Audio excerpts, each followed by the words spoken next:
Welcome back. ਮੈਂ ਸਵਾਗਤ ਕਰਦੀ ਹਾਂ ਆਪਣੇ ਦਰਸ਼ਕਾਂ ਦਾ। ਅੱਜ ਦਾ ਪ੍ਰੋਗਰਾਮ ਮੈਂ ਇਸ ਕਰਕੇ ਕਰ ਰਹੀ ਹਾਂ ਕਿਉਂਕਿ ਬਹੁਤ ਹੋ ਗਿਆ ਭਗਤ ਸਿੰਘ ਦੇ ਔਰ ਇੱਦਾਂ ਦੇ ਊਲ ਜਲੂਲ ਬਿਆਨਾਂ ਦੇ ਵਿੱਚ ਆਪਾਂ ਉਲਝੇ ਰਹੇ ਹਾਂ। ਪਰ ਅੱਜ ਆਪਾਂ ਪੰਜਾਬ ਦੇ ਧਰਾਤਲ ਦੇ ਨਾਲ ਜੁੜੇ ਹੋਏ ਕੁਝ ਮੁੱਦੇ ਨੇ ਜਿਨ੍ਹਾਂ ਨੂੰ ਐਡਰੈਸ ਕਰਨ ਲੱਗੇ ਹਾਂ।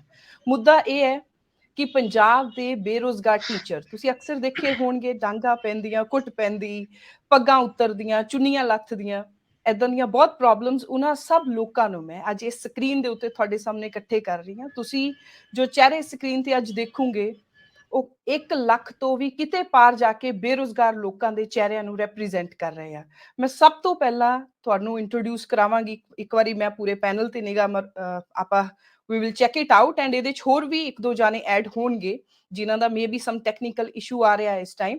ਆਪਣੇ ਨਾਲ ਇਸ ਟਾਈਮ ਸ਼ੈਲਿੰਦਰ ਕੰਬੋਜ ਜੀ ਨੇ ਜਿਹੜੇ ETT ਅਧਿਆਪਕਾਂ ਨੂੰ ਰੈਪਰੈਜ਼ੈਂਟ ਕਰ ਰਹੇ ਨੇ, ਐਂਡ ਕ੍ਰਿਸ਼ਨ ਸਿੰਘ ਜੀ ਨੇ ਜਿਹੜੇ PTI ਜਿਹੜੇ ਫਿਜ਼ੀਕਲ ਟ੍ਰੇਨਰ ਜਿਹੜੇ ਸਕੂਲਾਂ ਦੇ ਵਿੱਚ ਚਾਹੀਦੇ ਨੇ ਉਹਨਾਂ ਨੂੰ ਰੈਪਰੈਜ਼ੈਂਟ ਕਰ ਰਹੇ ਨੇ, ਜਸਵੰਤ ਸਿੰਘ ਪੰਨੂ ਜਿਹੜੇ ਕੱਚੇ ਅਧਿਆਪਕ ਯੂਨੀਅਨ, ਔਰ ਨਾਲ ਹਰਜਿੰਦਰ ਜੁਨੈਰ। ਸਭ ਤੋਂ ਪਹਿਲਾਂ ਆਪਾਂ ਹਰਜਿੰਦਰ ਜੁਨੈਰ ਜੀ ਕੋਲ ਜਾਵਾਂਗੇ ਕਿਉਂਕਿ ਹਰਜਿੰਦਰ ਜੁਨੈਰ ਜੀ ਜਿਸ ਆਰਗੇਨਾਈਜੇਸ਼ਨ ਜਾਂ ਜਿਸ ਜਥੇਬੰਦੀ ਨੂੰ ਰੈਪਰੈਜ਼ੈਂਟ ਕਰ ਰਹੇ ਉਹਨਾਂ ਦੇ ਵਿੱਚ 60-70 ਹਜ਼ਾਰ ਤੋਂ ਵੱਧ ਬੇਰੁਜ਼ਗਾਰ ਅਧਿਆਪਕ ਨੇ ਜਿਨ੍ਹਾਂ ਨੂੰ ਸਰਕਾਰਾਂ ਨੇ ਰੋਲਿਆ ਹੋਇਆ, ਜਿਹਦੇ ਵਿੱਚ BEd ਪਾਸ, ਟੈਟ ਪਾਸ and art and craft and ਹੋਰ ਬਹੁਤ ਸਕਿੱਲਸ ਵਾਲੇ ਅਧਿਆਪਕ ਨੇ। ਸਭ ਤੋਂ ਪਹਿਲਾਂ ਹਰਜਿੰਦਰ ਜੁਨੈਰ ਜੀ ਇੱਕ ਵਾਰੀ ਆਪਣੇ ਸਾਡੇ ਦਰਸ਼ਕਾਂ ਨੂੰ ਜ਼ਰੂਰ ਦੱਸੋ ਕਿਹੜੀਆਂ ਪ੍ਰੋਬਲਮਸ, ਕਿਹੜੀਆਂ ਤਕਲੀਫਾਂ ਤੁਹਾਨੂੰ ਹੈਗੀਆਂ ਨੇ। ਹਾਂਜੀ, ਪਿਛਲੇ ਲੰਬੇ ਸਮੇਂ ਤੋਂ ਸਾਡੀਆਂ ਜਥੇਬੰਦੀਆਂ, ਚਾਹੇ BEd ਟੈਟ ਪਾਸ ਹੈ, ਚਾਹੇ ਆਰਟ ਐਂਡ ਕਰਾਫਟ ਹੈ, ਚਾਹੇ CPEd ਯੂਨੀਅਨ ਹੈ, ਇਹ ਸਾਰੀਆਂ ਜਥੇਬੰਦੀਆਂ ਰੁਜ਼ਗਾਰ ਦੇ ਮੁੱਦੇ ਨੂੰ ਲੈ ਕੇ ਔਰ ਸਿੱਖਿਆ ਸੁਧਾਰਾਂ ਦੇ ਮੁੱਦੇ ਨੂੰ ਲੈ ਕੇ ਸਰਕਾਰਾਂ ਨਾਲ ਲਗਾਤਾਰ ਸੰਘਰਸ਼ ਕਰਦੀਆਂ ਆ ਰਹੀਆਂ ਨੇ ਔਰ ਲਗਾਤਾਰ ਅਣਗਿਣਤ ਮੀਟਿੰਗਾਂ ਹੁੰਦੀਆਂ ਨੇ। ਕਈ ਵਾਰੀ ਸਰਕਾਰਾਂ ਮੀਟਿੰਗਾਂ ਦੇ ਕੇ ਮੁੱਕਰ ਜਾਂਦੀਆਂ ਨੇ ਔਰ ਕਈ ਵਾਰ ਮੀਟਿੰਗਾਂ ਹੁੰਦੀਆਂ ਤੇ ਉਹਨਾਂ ਦਾ ਕੋਈ ਸਾਰਥਕ ਸਿੱਟਾ ਨਹੀਂ ਨਿਕਲਦਾ ਹੈਗਾ। ਪੰਜਾਬ ਦਾ ਯੂਥ ਜਦੋਂ ਦੇਖਦਾ ਕਿ ਇੱਥੇ ਨੌਕਰੀ ਨਹੀਂ ਮਿਲਦੀ, ਇਹਨਾਂ ਸਰਕਾਰਾਂ ਦੀਆਂ ਨੀਤੀਆਂ ਤੋਂ ਤੰਗ ਆ ਕੇ ਕੁਝ ਨਸ਼ਿਆਂ ਦੀ ਲਪੇਟ 'ਚ ਜਾ ਚੁੱਕੇ ਨੇ ਨੌਜਵਾਨ, ਜਾਂ ਕੁਝ ਦੇਸ਼ ਛੱਡ ਕੇ ਜਿਹੜੇ ਚੰਗੇ ਸੀਗੇ ਉਹ ਬਾਹਰਲੇ ਦੇਸ਼ਾਂ 'ਚ ਜਾ ਚੁੱਕੇ ਨੇ, ਜਾਂ ਜਿਨ੍ਹਾਂ ਦੀ ਹੁਣ ਆਰਥਿਕ ਹਾਲਤ ਇੰਨੀ ਹੈ ਨਹੀਂ ਗੀ ਕਿ ਉਹ ਵਿਦੇਸ਼ਾਂ 'ਚ ਵੀ ਜਾ ਸਕਣ, ਉਹਨਾਂ ਦਾ ਕੰਮ ਬਸ ਹੁਣ ਸਰਕਾਰ ਨਾਲ ਸੰਘਰਸ਼ ਲੜ ਕੇ ਰੁਜ਼ਗਾਰ ਪ੍ਰਾਪਤੀ ਕਰਨਾ, ਹੋਰ ਕੋਈ ਹੱਲ ਨਹੀਂ ਹੈਗਾ। ਜੁਨੈਰ ਜੀ, ਤੁਹਾਡੀ ਯੂਨੀਅਨ ਦੇ ਵਿੱਚ ਜੋ ਹੈਗੇ ਨੇ ਸਭ ਟੀਚਰ ਨੇ ਔਰ ਉਹ ਟੀਚਰ ਨੌਕਰੀਆਂ ਪਾਲ ਰਹੇ ਨੇ, ਤੁਹਾਡੀ ਮੰਗ ਕੀ ਹੈ ਸਰਕਾਰ ਤੋਂ ਜਿਹੜੇ ਤੁਸੀਂ ਕਾਫੀ ਦੇਰ ਤੋਂ ਸੰਘਰਸ਼ ਕਰ ਰਹੇ ਹੋ? ਦੇਖੋ ਜੀ, ਯੂਨੀਅਨ ਦੇ ਵਿੱਚ ਜਿਹੜੇ ਹੈਗੇ ਨੇ ਉਹ ਸਾਰੇ ਐਲੀਜੀਬਲ ਹੈਗੇ ਨੇ। ਟੈਟ ਦਾ ਪੇਪਰ ਉਹਨਾਂ ਨੇ ਪਾਸ ਕੀਤਾ ਹੋਇਆ ਹੈ। ਉਹ ਚਾਹੁੰਦੇ ਨੇ ਕਿ ਉਹਨਾਂ ਦੀ ਯੋਗਤਾ ਦੇ ਅਨੁਸਾਰ ਉਹਨਾਂ ਨੂੰ ਨੌਕਰੀ ਦਿੱਤੀ ਜਾਵੇ, ਲੇਕਿਨ ਸਰਕਾਰਾਂ ਕੀ ਕਰਦੀਆਂ ਨੇ, ਦਿਨ ਪਰ ਦਿਨ ਜਿਹੜਾ ਇੱਕ ਕੋਈ ਅਧਿਆਪਕ ਜਿੱਥੇ ਰਿਟਾਇਰ ਹੋ ਜਾਂਦਾ ਹੈ ਉਹਦੀ ਥਾਂ ਤੇ ਅਧਿਆਪਕ ਰੱਖਣ ਦੀ ਬਜਾਏ ਉਸ ਪੋਸਟ ਨੂੰ ਖਤਮ ਕਰ ਦਿੰਦੀ ਹੈ ਸਰਕਾਰ, ਜਿਹਦੇ ਕਰਕੇ ਠੀਕ ਹੈ ਜੀ, ਜਿਹੜਾ ਰੁਜ਼ਗਾਰ ਦੇ ਮੌਕੇ ਨੇ ਉਹ ਲਗਾਤਾਰ ਘਟਦੇ ਜਾ ਰਹੇ ਨੇ। ਔਰ ਸਾਡੀ ਮੰਗ ਹੈ ਕਿ ਲਗਭਗ 9000 ਅਸਾਮੀਆਂ ਜਿਹੜੀਆਂ ਨੇ BEd ਟੈਟ ਪਾਸ ਯੂਨੀਅਨ ਲੀਆਂ ਜਾਣ, ਕਿਉਂਕਿ ਲਗਭਗ 40-50 ਹਜ਼ਾਰ ਟੈਟ ਪਾਸ ਕੈਂਡੀਡੇਟ ਜਿਹੜੇ ਨੇ, ਐਲੀਜੀਬਲ ਕੈਂਡੀਡੇਟ ਨੇ, ਉਹ ਨੌਕਰੀ ਦੀ ਉਡੀਕ ਕਰ ਰਹੇ ਨੇ, ਲਗਾਤਾਰ ਪੇਪਰ ਦੀ ਵੇਟ ਕਰ ਰਹੇ ਨੇ ਔਰ ਆਪਣੀ ਪੜ੍ਹਾਈ ਕਰ ਰਹੇ ਨੇ। ਕਿੰਨਾ ਨੰਬਰ ਹੈ, ਇੱਕ ਵਾਰੀ ਨੰਬਰ ਜ਼ਰੂਰ ਦੱਸੋ ਕਿ ਕਿੰਨਾ ਨੰਬਰ ਹੈ ਇਹਨਾਂ ਕੈਂਡੀਡੇਟਸ ਦਾ ਜਿਹੜੇ ਨੌਕਰੀ ਦੀ ਤਲਾਸ਼ ਦੇ ਵਿੱਚ ਨੇ ਔਰ ਕਾਬਿਲ ਨੇ?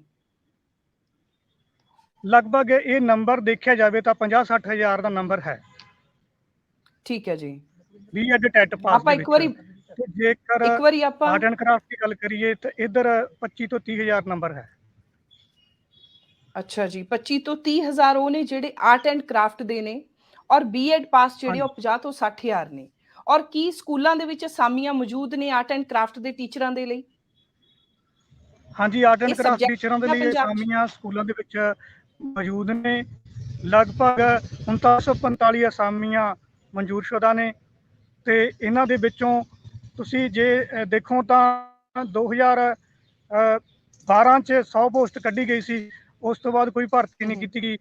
ਪਤਾ ਨਹੀਂ ਕਿੰਨੇ ਕੁ ਹਜ਼ਾਰਾਂ ਦੀ ਗਿਣਤੀ ਦੇ ਵਿੱਚ ਅਧਿਆਪਕ ਰਿਟਾਇਰ ਹੋਏ ਹੋਣਗੇ। ਤੇ ਹੁੰਦਾ ਇਹੀ ਹੈ ਕਿ ਜਦੋਂ ਅਧਿਆਪਕ ਰਿਟਾਇਰ ਹੋ ਜਾਂਦਾ ਹੈ ਅਸਾਮੀ ਖਤਮ ਕਰ ਦਿੱਤੀ ਜਾਂਦੀ ਹੈ ਨਵੀਂ ਅਸਾਮੀ ਭਰਨ ਦੀ ਬਜਾਏ। Art and craft the subject ਪੜ੍ਹਾਉਣ ਦੇ ਲਈ ਕੀ ਆਪਣੇ ਸਕੂਲਾਂ ਦੇ ਵਿੱਚ ਅਸਾਮੀ ਹੈਗੀ ਹੈ ਹਰਜਿੰਦਰ ਜੀ?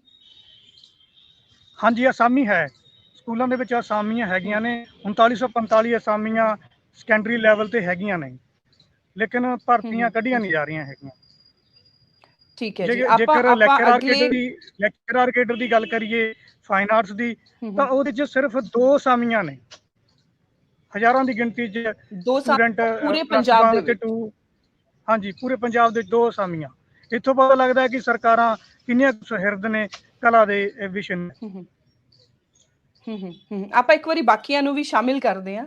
ਮੈਂ ਅੱਗੇ ਹਾਂਜੀ ਮੂਵ ਹੋਣਾ ਚਾਹੁੰਦੀ ਹਾਂ ਇਸ ਟਾਈਮ ਕ੍ਰਿਸ਼ਨ ਸਿੰਘ ਜੀ ਵੱਲ। ਕ੍ਰਿਸ਼ਨ ਸਿੰਘ ਜੀ, ਕੀ ਤੁਸੀਂ ਉਸ ਜਥੇਬੰਦੀ ਨੂੰ ਰੈਪ੍ਰੈਜ਼ੈਂਟ ਕਰ ਰਹੇ ਹੋ ਜਿਨ੍ਹਾਂ ਦੇ 2 ਦਿਨ ਪਹਿਲਾਂ ਲੀੜੇ ਪਾਟੇ, ਜਿਨ੍ਹਾਂ ਤੇ ਪਾਣੀ ਦੀਆਂ ਬੁਛਾੜਾਂ ਚੱਲੀਆਂ, ਜਿਨ੍ਹਾਂ ਤੇ ਕਾਫੀ ਤਸ਼ੱਦਦ ਪੁਲਿਸ ਵੱਲੋਂ ਕੀਤਾ ਗਿਆ?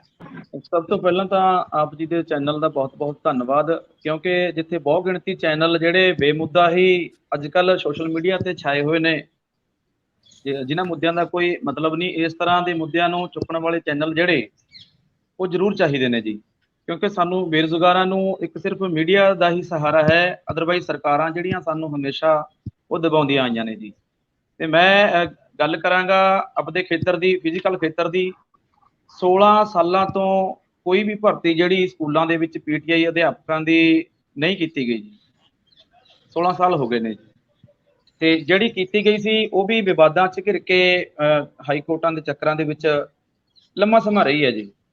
ਤੇ ਹੁਣ ਹਰ ਇੱਕ ਸਕੂਲ ਦੇ ਵਿੱਚ ਚਾਹੀਦਾ ਇਹ ਸੀ ਸਰਕਾਰ ਨੂੰ ਵੀ ਜੇਕਰ ਕਿਸੇ ਦਾ ਜਿਹੜਾ ਸਰੀਰ ਤੰਦਰੁਸਤ ਹੋਊਗਾ ਤਾਂ ਉਹਦਾ ਦਿਮਾਗ ਤੰਦਰੁਸਤ ਹੋਊਗਾ। ਇਹ ਸਾਊਂਡ ਮਾਈਂਡ ਲਿਵ ਇਨ ਅ ਸਾਊਂਡ ਬੋਡੀ, ਵੀ ਹਰ ਇੱਕ ਸਕੂਲ ਦੇ ਵਿੱਚ ਇੱਕ ਫਿਜ਼ੀਕਲ ਟੀਚਰ ਹੋਣਾ ਚਾਹੀਦਾ ਸੀ, ਪਰ ਨਹੀਂ, ਸਰਕਾਰਾਂ ਨੇ ਇਸ ਖੇਤਰ ਵੱਲ ਧਿਆਨ ਨਹੀਂ ਦਿੱਤਾ। ਲਾਜ਼ਮੀ ਵਿਸ਼ੇ ਨੂੰ ਵੀ ਰਹਿਣ ਨਹੀਂ ਦਿੱਤਾ ਗਿਆ, ਸਰੀਰਕ ਸਿੱਖਿਆ ਨੂੰ ਆਪਸ਼ਨਲ ਕਰ ਦਿੱਤਾ ਗਿਆ ਵੀ ਜਿਹਦੀ ਇੱਛਾ ਉਹ ਲੈ ਸਕਦਾ ਹੈ, ਨਹੀਂ ਛੱਡ ਦਿਓ, ਜਦ ਕਿ ਹੋਣਾ ਲਾਜ਼ਮੀ ਵਿਸ਼ਿਆਂ ਦੇ ਵਿੱਚ ਚਾਹੀਦਾ ਸੀਗਾ। ਮੈਂ ਆਪਣੀ ਗੱਲ ਲੰਮੀ ਕਰਦਾ। ਅਸੀਂ 4 ਜਿਹੜੀਆਂ ਸਰਕਾਰਾਂ, ਸਾਡੀ ਭਰਤੀ 2011 ਦੇ ਵਿੱਚ ਆਈ ਸੀ ਜੀ, 4 ਸਰਕਾਰਾਂ ਬਦਲ ਚੁੱਕੀਆਂ ਨੇ ਮੈਮ, 10 ਜਿਹੜੇ ਨੇ ਸਿੱਖਿਆ ਮੰਤਰੀ ਬਦਲ ਚੁੱਕੇ ਨੇ ਜੀ, ਤੇ ਹਾਲੇ ਤੱਕ ਵੀ ਜਿਹੜਾ ਸਾਡਾ ਮਸਲਾ ਹੈ ਉਹ ਜਿਉਂਦਾ ਤਿਉਂ ਖੜਾ ਹੈ। ਈਵਨ ਪਹਿਲਾਂ ਨਾਲੋਂ ਵੀ ਕੇਸ ਜਿਹੜਾ ਕੰਪਲੀਕੇਟਡ ਹੋ ਗਿਆ ਜੀ। ਤੇ ਪਹਿਲਾਂ ਸਾਨੂੰ ਹੋਪ ਸੀ, ਚਾਹੇ ਸਾਡਾ ਕੇਸ ਜਿਹੜਾ ਉਹ ਹਾਈ ਕੋਰਟ ਦੇ ਵਿੱਚ ਚੱਲਦਾ ਸੀ, ਚਾਹੇ ਅਸੀਂ ਸਰਕਾਰਾਂ ਦੇ ਵਿਰੁੱਧ ਐਜੀਟੇਸ਼ਨ ਕਰਦੇ ਸੀ, ਤੇ ਪਰ ਹੁਣ ਲੇਟੈਸਟ ਜਿਹੜੀ ਖਬਰ ਹੈ ਉਹ ਸਾਡੀ ਭਰਤੀ ਨੂੰ ਜਿਹੜਾ ਡਾਈਂਗ ਕੇਡਰ ਦੇ ਵਿੱਚ ਪਾ ਕੇ ਜਿਹੜੀ ਇਹਨਾਂ ਪੋਸਟਾਂ ਨੂੰ ਅਬਲਿਸ਼ ਕੀਤੇ ਜਾਣ ਦੀ ਗੱਲ ਕਹੀ ਜਾ ਰਹੀ ਹੈ। ਇਹ ਤੁਸੀਂ ਡਾਈਂਗ ਕੈਡਰ ਕਿਹਾ, ਇਹਨੂੰ ਡਾਈਂਗ ਕੈਡਰ ਤੁਸੀਂ ਕਿਉਂ ਕਹਿ ਰਹੇ ਹੋ? ਕਿਉਂਕਿ ਜੇ ਮੈਂ ਸ਼ੁਰੂ ਤੋਂ ਗੱਲ ਸ਼ੁਰੂ ਕਰਾਂ ਜੀ, 2011 ਦੇ ਵਿੱਚ ਜਦੋਂ ਸਾਡੀ ਵੈਕੈਂਸੀ ਆਈ ਸੀ, ਜਦੋਂ ਪੰਜਾਬ ਸਟੇਟ ਦਾ ਪਹਿਲਾ ਪੀਟੈਟ ਲਿਆ ਗਿਆ ਸੀਗਾ, ਉਦੋਂ ਆਰਟ ਐਂਡ ਕਰਾਫਟ ਜਾਨੀ ਕਿ ਜਿੰਨੇ ਵੀ ਜਿਹੜੇ ਇਹ ਪ੍ਰੈਕਟੀਕਲ ਸਬਜੈਕਟ ਸੀਗੇ, ਇਹਨਾਂ ਦਾ ਟੈਸਟ ਵੀ ਪੀਟੈਟ ਵਜੋਂ ਲਿਆ ਗਿਆ ਜੀ। ਫਿਜ਼ੀਕਲ ਖੇਤਰ ਦਾ ਵੀ, ਮਿਊਜ਼ਿਕ ਦਾ ਵੀ, ਸਿਲਾਈ ਕਢਾਈ ਦਾ ਵੀ, ਕੁਕਿੰਗ ਦਾ ਵੀ, ਆਰਟ ਐਂਡ ਕਰਾਫਟ ਦਾ ਵੀ। ਤੇ ਪੂਰੇ ਪੰਜਾਬ ਦੇ ਬੇਰੁਜ਼ਗਾਰ ਨੌਜਵਾਨਾਂ ਨੇ ਜਿਨ੍ਹਾਂ ਨੇ ਕਿੱਤਾ ਮੁਖੀ ਸਿੱਖਿਆ ਪ੍ਰਾਪਤ ਕੀਤੀ ਹੋਈ ਸੀ, ਇਹ ਟੈਸਟ ਦਿੱਤਾ ਵੀ ਜੀ।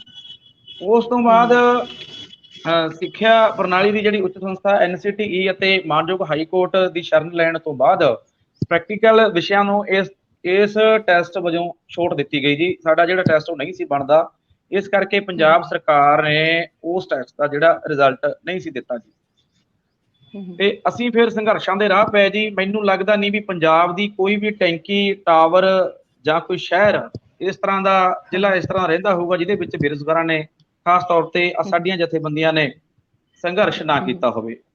2-2 4-4 ਪਰਚੇ ਵੀ ਹੋਏ, ਜੇਲ੍ਹਾਂ ਵੀ ਕੱਟੀਆਂ ਗਈਆਂ, ਟੈਂਕੀਆਂ ਤੇ ਵੀ ਚੜੇ, ਕੋਈ ਮਸਲਾ ਹੱਲ ਨਹੀਂ ਹੋਇਆ ਜੀ। ਮੈਂ ਆਪ ਜੀ ਨੂੰ ਪਹਿਲਾਂ ਦੱਸ ਕੇ ਹਟਿਆ ਵੀ 4 ਸਰਕਾਰਾਂ ਬਦਲ ਚੁੱਕੀਆਂ ਨੇ। ਉਦੋਂ ਅਕਾਲੀ ਗਵਰਨਮੈਂਟ ਸੀਗੀ ਜਦੋਂ ਪੋਸਟ ਆਈਆਂ ਜੀ। 2016 ਦੇ ਵਿੱਚ ਜਦੋਂ ਸਾਡੀ ਭਰਤੀ ਨੂੰ ਲੈ ਕੇ ਅਚਨਚੇਤ ਤੁਹਾਨੂੰ ਇੱਕ ਸਬਜੈਕਟ ਟੈਸਟ ਦੇਣ ਵਾਸਤੇ ਅਚਨਚੇਤ ਰੋਲ ਨੰਬਰ ਜਾਰੀ ਹੋ ਜਾਂਦੇ ਨੇ ਜੀ।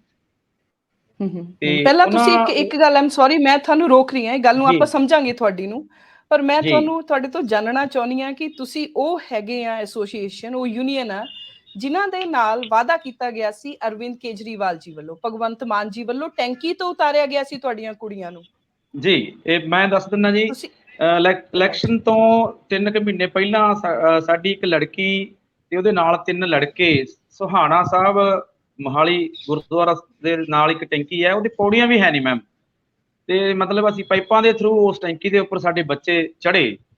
ਤੇ ਜਿੱਥੇ ਸਾਰੀਆਂ ਸਰਕਾਰਾਂ ਦੇ ਵੱਖ-ਵੱਖ ਜਿਹੜੇ ਨੁਮਾਇੰਦੇ ਵਿਧਾਇਕ ਆਉਂਦੇ ਰਹੇ, ਤੇ ਉੱਥੇ ਆਮ ਆਦਮੀ ਪਾਰਟੀ ਦੇ ਨੈਸ਼ਨਲ ਕਨਵੀਨਰ ਅਰਵਿੰਦ ਕੇਜਰੀਵਾਲ ਜੀ ਮੁੱਖ ਮੰਤਰੀ ਜਿਹੜੇ ਮੌਜੂਦਾ ਪੰਜਾਬ ਦੇ ਨੇ ਉਦੋਂ ਨਹੀਂ ਸੀਗੇ, ਤੇ ਪੰਜਾਬ ਦੇ ਜਿਹੜੇ ਭਗਵੰਤ ਮਾਨ ਜੀ ਤੇ ਵਿੱਤ ਮੰਤਰੀ ਆਪਣੇ ਹਰਪਾਲ ਚੀਮਾ ਜੀ, ਇਹ ਹੋਰ ਵੀ ਬਹੁਤ ਸੀਗੇ, ਇਹ ਉਸ ਟੈਂਕੀ ਦੇ ਉੱਪਰ ਪਹੁੰਚੇ ਤੇ ਸਾਡੀ ਉਸ ਬੱਚੀ ਨੂੰ ਤੁਸੀਂ ਦੇਖਦੇ ਹੋ ਸੋਸ਼ਲ ਮੀਡੀਆ ਤੇ ਵੀਡੀਓਜ਼ ਜਿਹੜੀਆਂ ਨੇ ਉਹ ਚੱਲ ਰਹੀਆਂ ਨੇ, ਤੇ ਉਸ ਬੱਚੀ ਨੂੰ ਸਾਡੀ ਨੂੰ ਕਹਿੰਦੇ ਨੇ ਵੀ ਕੇਜਰੀਵਾਲ ਜੀ ਕਹਿੰਦੇ ਨੇ ਵੀ ਤੂੰ ਸਾਡੀ ਭੈਣ ਆ ਤੇ ਤੂੰ ਟੈਂਕੀ ਤੋਂ ਥੱਲੇ ਆ ਜਾ। ਜਦੋਂ ਆਪਣੀ ਸਰਕਾਰ ਆਈ ਤਾਂ ਅਸੀਂ ਪਹਿਲੇ ਆਧਾਰ ਤੇ ਤੁਹਾਡੀ ਜਿਹੜੀ ਮੈਰਿਟ ਲਿਸਟ ਹੈ ਉਹ ਜਾਰੀ ਕਰਕੇ ਤੁਹਾਨੂੰ ਨਿਯੁਕਤੀ ਪੱਤਰ ਦੇਵਾਂਗੇ ਜੀ। ਤੇ ਉਸ ਦਿਨ ਟੈਂਕੀ ਤੋਂ ਉਤਰਨ ਤੋਂ ਬਾਅਦ ਜਿਉਂ-ਜਿਉਂ ਦੇਖੋ ਜੀ ਸਮਾਂ ਲੰਘਦਾ ਗਿਆ, ਸਰਕਾਰ ਬਣੀ, ਹੁਣ ਸਰਕਾਰ ਬਣੀ ਨੂੰ ਵੀ 4-5 ਮਹੀਨਿਆਂ ਤੋਂ ਉੱਪਰ ਦਾ ਸਮਾਂ ਹੋ ਗਿਆ, ਤੇ ਹੁਣ ਸਾਨੂੰ ਇਹ ਮਿਲਣ ਤੋਂ ਵੀ ਜਿਹੜੇ ਆਮ ਆਦਮੀ ਪਾਰਟੀ ਦੇ ਵਿਧਾਇਕ ਨੇ ਕਿ ਸਾਨੂੰ ਮਿਲਣ ਤੋਂ ਵੀ ਨਕਾਰ ਰਹੇ ਨੇ। ਕਿਤੇ ਅਸੀਂ 2 ਵਾਰੀ ਤਾਂ ਮੁੱਖ ਮੰਤਰੀ ਸਾਹਿਬ ਦੀ ਕੋਠੀ ਮੂਹਰੇ ਜਾ ਕੇ ਲਾਠੀਚਾਰਜ ਹੋਇਆ ਜੀ, ਬਹੁਤ ਜ਼ਬਰਦਸਤ। ਅੱਜ 25 ਤਰੀਕ ਨੂੰ ਹੀ ਤੇ ਬਹੁਤ ਲਾਠੀਚਾਰਜ ਹੋਇਆ, ਅੱਗਾਂ ਵੀ ਲਾਈਆਂ ਬੱਚਿਆਂ ਨੇ ਤੇ ਸਾਡੇ ਤੇ ਪਾਣੀ ਦੀਆਂ ਵਿਛਾੜਾਂ ਵੀ ਕੀਤੀਆਂ ਗਈਆਂ। ਤੇ ਮੁੱਖ ਮੰਤਰੀ ਅੱਜ ਵੀ ਮੈਂ ਤੁਹਾਨੂੰ ਤਾਜ਼ੀ ਨਿਊਜ਼ ਦੱਸ ਦਿੰਦਾ, ਅੱਜ ਵੀ ਫਾਜ਼ਿਲਕਾ ਏਰੀਏ ਦੇ ਵਿੱਚ ਮੁੱਖ ਮੰਤਰੀ ਸਾਹਿਬ ਆਏ ਹੋਏ ਸੀਗੇ, ਸਾਡੀ ਜਥੇਬੰਦੀ ਨੇ ਉਹਨਾਂ ਦਾ ਬਾਈਕਾਟ ਕੀਤਾ ਜੀ, ਬਹੁਤ ਰੋਸ ਪ੍ਰਦਰਸ਼ਨ ਹੋਇਆ ਜੀ ਫਾਜ਼ਿਲਕਾ ਦੇ ਵਿੱਚ। ਜੀ ਜੀ ਜੀ, ਮੰਗ ਤਾਂ ਗੱਲ ਤਾਂ ਇਹ ਹੈ ਕਿ ਫਿਜ਼ੀਕਲ ਟ੍ਰੇਨਰ ਜਿਹੜੇ ਸਕੂਲਾਂ ਦੇ ਵਿੱਚ ਚਾਹੀਦੇ ਨੇ, ਕਿਉਂਕਿ ਪੰਜਾਬ ਨੂੰ ਖੇਡਾਂ ਦੇ ਵਿੱਚ ਅੱਗੇ ਲੈ ਕੇ ਆਉਣਾ ਤਾਂ ਉਹਦੀ ਸ਼ੁਰੂਆਤ ਸਕੂਲਾਂ ਤੋਂ ਹੋਏਗੀ। ਤੁਹਾਨੂੰ ਭਰਤੀ ਨਹੀਂ ਕੀਤਾ ਜਾ ਰਿਹਾ ਔਰ ਸਾਮੀਆਂ ਖਾਲੀ ਪਈਆਂ ਨੇ, ਤੁਹਾਨੂੰ ਵਾਅਦੇ ਕੀਤੇ ਗਏ। ਇਸ ਗੱਲ ਨੂੰ ਆਪਾਂ ਦੁਬਾਰਾ ਕੰਟੀਨਿਊ ਕਰਦੇ ਹਾਂ, ਪਰ ਮੈਂ ਇਸ ਤੋਂ ਪਹਿਲਾਂ ਵਾਕਿਆ ਨੂੰ ਵੀ ਸ਼ਾਮਿਲ ਕਰਨਾ ਚਾਹੁੰਦੀ। ਸਭ ਤੋਂ ਪਹਿਲਾਂ ਮੈਂ ਪੰਨੂ ਜੀ ਵੱਲ ਜਾਵਾਂਗੀ, then I will come to Shalinder ji ਤੁਹਾਡੇ ਕੋਲ। ਪੰਨੂ ਜੀ, ਤੁਸੀਂ ਕੱਚੇ ਅਧਿਆਪਕ ਯੂਨੀਅਨ ਤੋਂ ਹੋ ਔਰ ਮੇਰੇ ਚੈਨਲ ਤੇ ਪਹਿਲਾਂ ਹੀ ਤੁਹਾਡੇ ਲਈ ਕਾਫੀ ਡਾਟਾ ਵੀ ਪਿਆ, ਮੈਂ ਆਈ ਕਾਰਡ 'ਚ ਵੀ ਪਾ ਦਾਂਗੀ। ਮੈਂ ਹੁਣ ਸਿੱਧਾ ਇਸ ਪੁਆਇੰਟ ਤੇ ਆਉਣਾ ਚਾਹੁੰਦੀ ਹਾਂ, ਮੈਂ ਤੁਹਾਨੂੰ ਖੁਦ ਦੇਖਿਆ 1 ਸਾਲ ਤੋਂ ਤੁਸੀਂ ਸੰਘਰਸ਼ ਕਰ ਰਹੇ ਸੀ। ਮੈਂ ਹੁਣ ਸਵਾਲ ਤੁਹਾਨੂੰ ਇਹ ਪੁੱਛਣਾ ਚਾਹੁੰਦੀ ਹਾਂ ਕਿ ਤੁਸੀਂ ਆਮ ਆਦਮੀ ਪਾਰਟੀ ਨੂੰ ਜਿਤਾਇਆ ਕਿਉਂਕਿ ਤੁਸੀਂ ਆਮ ਆਦਮੀ ਪਾਰਟੀ ਦੇ ਹੱਕ 'ਚ ਪ੍ਰਚਾਰ ਕੀਤਾ ਸੀ। ਉਸ ਤੋਂ ਬਾਅਦ ਤੁਹਾਡੀਆਂ ਹੁਣ ਕਈ ਮੀਟਿੰਗਾਂ ਹੋ ਚੁੱਕੀਆਂ ਨੇ ਉੱਚ ਅਹੁਦੇਦਾਰਾਂ ਦੇ ਨਾਲ, ਸੀਐਮ ਸਾਹਿਬ ਦੇ ਨਾਲ, ਹੋ ਸਕਦਾ ਕੇਜਰੀਵਾਲ ਜੀ ਦੇ ਨਾਲ ਵੀ। ਮੈਂ ਸਿੱਧੀਆਂ ਉਹ ਮੀਟਿੰਗ ਦੀ ਗੱਲ ਤੁਹਾਡੇ ਤੋਂ ਪੁੱਛਣਾ ਚਾਹੁੰਦੀ ਹਾਂ। ਮੈਂ ਜਾਣਦੀ ਹਾਂ ਤੁਹਾਡੀ ਜਥੇਬੰਦੀ 'ਚ 12,000 ਤੋਂ ਵੱਧ ਕੱਚੇ ਅਧਿਆਪਕ ਨੇ ਜਿਹੜੇ ਮਹਿਜ 3500 ਰੁਪਇਆ ਮਹੀਨਾ ਜਾਂ 6000 ਰੁਪਇਆ ਮਹੀਨਾ ਤੇ ਪਤਾ ਨਹੀਂ ਕਿੰਨੇ ਦਹਾਕੇ ਤੋਂ ਵੱਧ ਸਮੇਂ ਤੋਂ ਕੰਮ ਕਰਦੇ ਆ ਰਹੇ ਨੇ। ਕਿਵੇਂ ਰਹਿ ਰਹੀਆਂ ਤੁਹਾਡੀਆਂ ਮੀਟਿੰਗਾਂ? ਦੇਖੋ ਜੀ, ਪਹਿਲੀ ਗੱਲ ਤਾਂ ਇਹ ਹੈ ਵੀ ਪਿਛਲੇ ਲੰਮੇ ਸਮੇਂ ਤੋਂ 2008 ਦੇ ਵਿੱਚ ਜਿਹੜੇ ਕੱਚੇ ਅਧਿਆਪਕਾਂ ਨੂੰ ਭਰਤੀ ਕੀਤਾ ਗਿਆ, ਸਾਰੇ ਅੱਜ ਦੇ ਸਮੇਂ ਦੇ ਵਿੱਚ ਸਾਰੀਆਂ ਯੋਗਤਾ ਨੇ ਜਿਹੜੀਆਂ ਐਨਟੀਟੀ, ਈਟੀਟੀ, ਬੀਐਡ, ਸਾਰੀਆਂ ਯੋਗਤਾ ਨੇ ਜਿਹੜੀਆਂ ਉਹ ਕੱਚੇ ਅਧਿਆਪਕ ਪੂਰੀਆਂ ਕਰਦੇ ਨੇ। 2016 ਦੇ ਵਿੱਚ ਬਾਦਲ ਸਰਕਾਰ ਵੱਲੋਂ ਵਾਅਦਾ ਕੀਤਾ ਗਿਆ ਸੀ 27,000 ਕੱਚੇ ਮੁਲਾਜ਼ਮਾਂ ਨੂੰ ਪੱਕੇ ਕਰਨ ਦਾ। ਉਸ ਦੇ ਵਿੱਚ ਸਾਨੂੰ ਝਾਂਸਾ ਦਿੱਤਾ ਗਿਆ ਸੀ ਵੀ ਕੱਚੇ ਅਧਿਆਪਕ ਨੇ ਜਿਹੜੇ ਉਹ 27,000 ਦੇ ਵਿੱਚ ਪੱਕੇ ਹੋਣਗੇ। ਉਸ ਤੋਂ ਬਾਅਦ 2021 ਦੇ ਵਿੱਚ ਚੰਨੀ ਸਰਕਾਰ ਵੱਲੋਂ 36,000 ਕੱਚੇ ਮੁਲਾਜ਼ਮਾਂ ਨੂੰ ਪੱਕੇ ਕਰਨ ਦਾ ਵਾਅਦਾ ਕੀਤਾ ਗਿਆ, ਜਿਸ ਦੇ ਵਿੱਚ ਸਾਨੂੰ ਫਿਰ ਝਾਂਸਾ ਦਿੱਤਾ ਗਿਆ ਵੀ ਜਿਹੜੇ ਪੰਜਾਬ ਦੇ ਕੱਚੇ ਅਧਿਆਪਕ ਨੇ ਵੱਖ-ਵੱਖ ਕੈਟਾਗਰੀ ਦੇ ਵਿੱਚ ਉਹ ਸਾਰੇ ਪੱਕੇ ਹੋਣਗੇ, ਪਰ ਨਹੀਂ ਹੋਏ। ਪਿਛਲੇ ਲੰਮੇ ਸਮੇਂ ਦੇ ਵਿੱਚ 208 ਦਿਨ ਸਾਡਾ ਜਿਹੜਾ ਧਰਨਾ ਸੀ ਉਹ ਮੋਹਾਲੀ ਸਿੱਖਿਆ ਬੋਰਡ ਦੇ ਸਾਹਮਣੇ ਚੱਲਿਆ।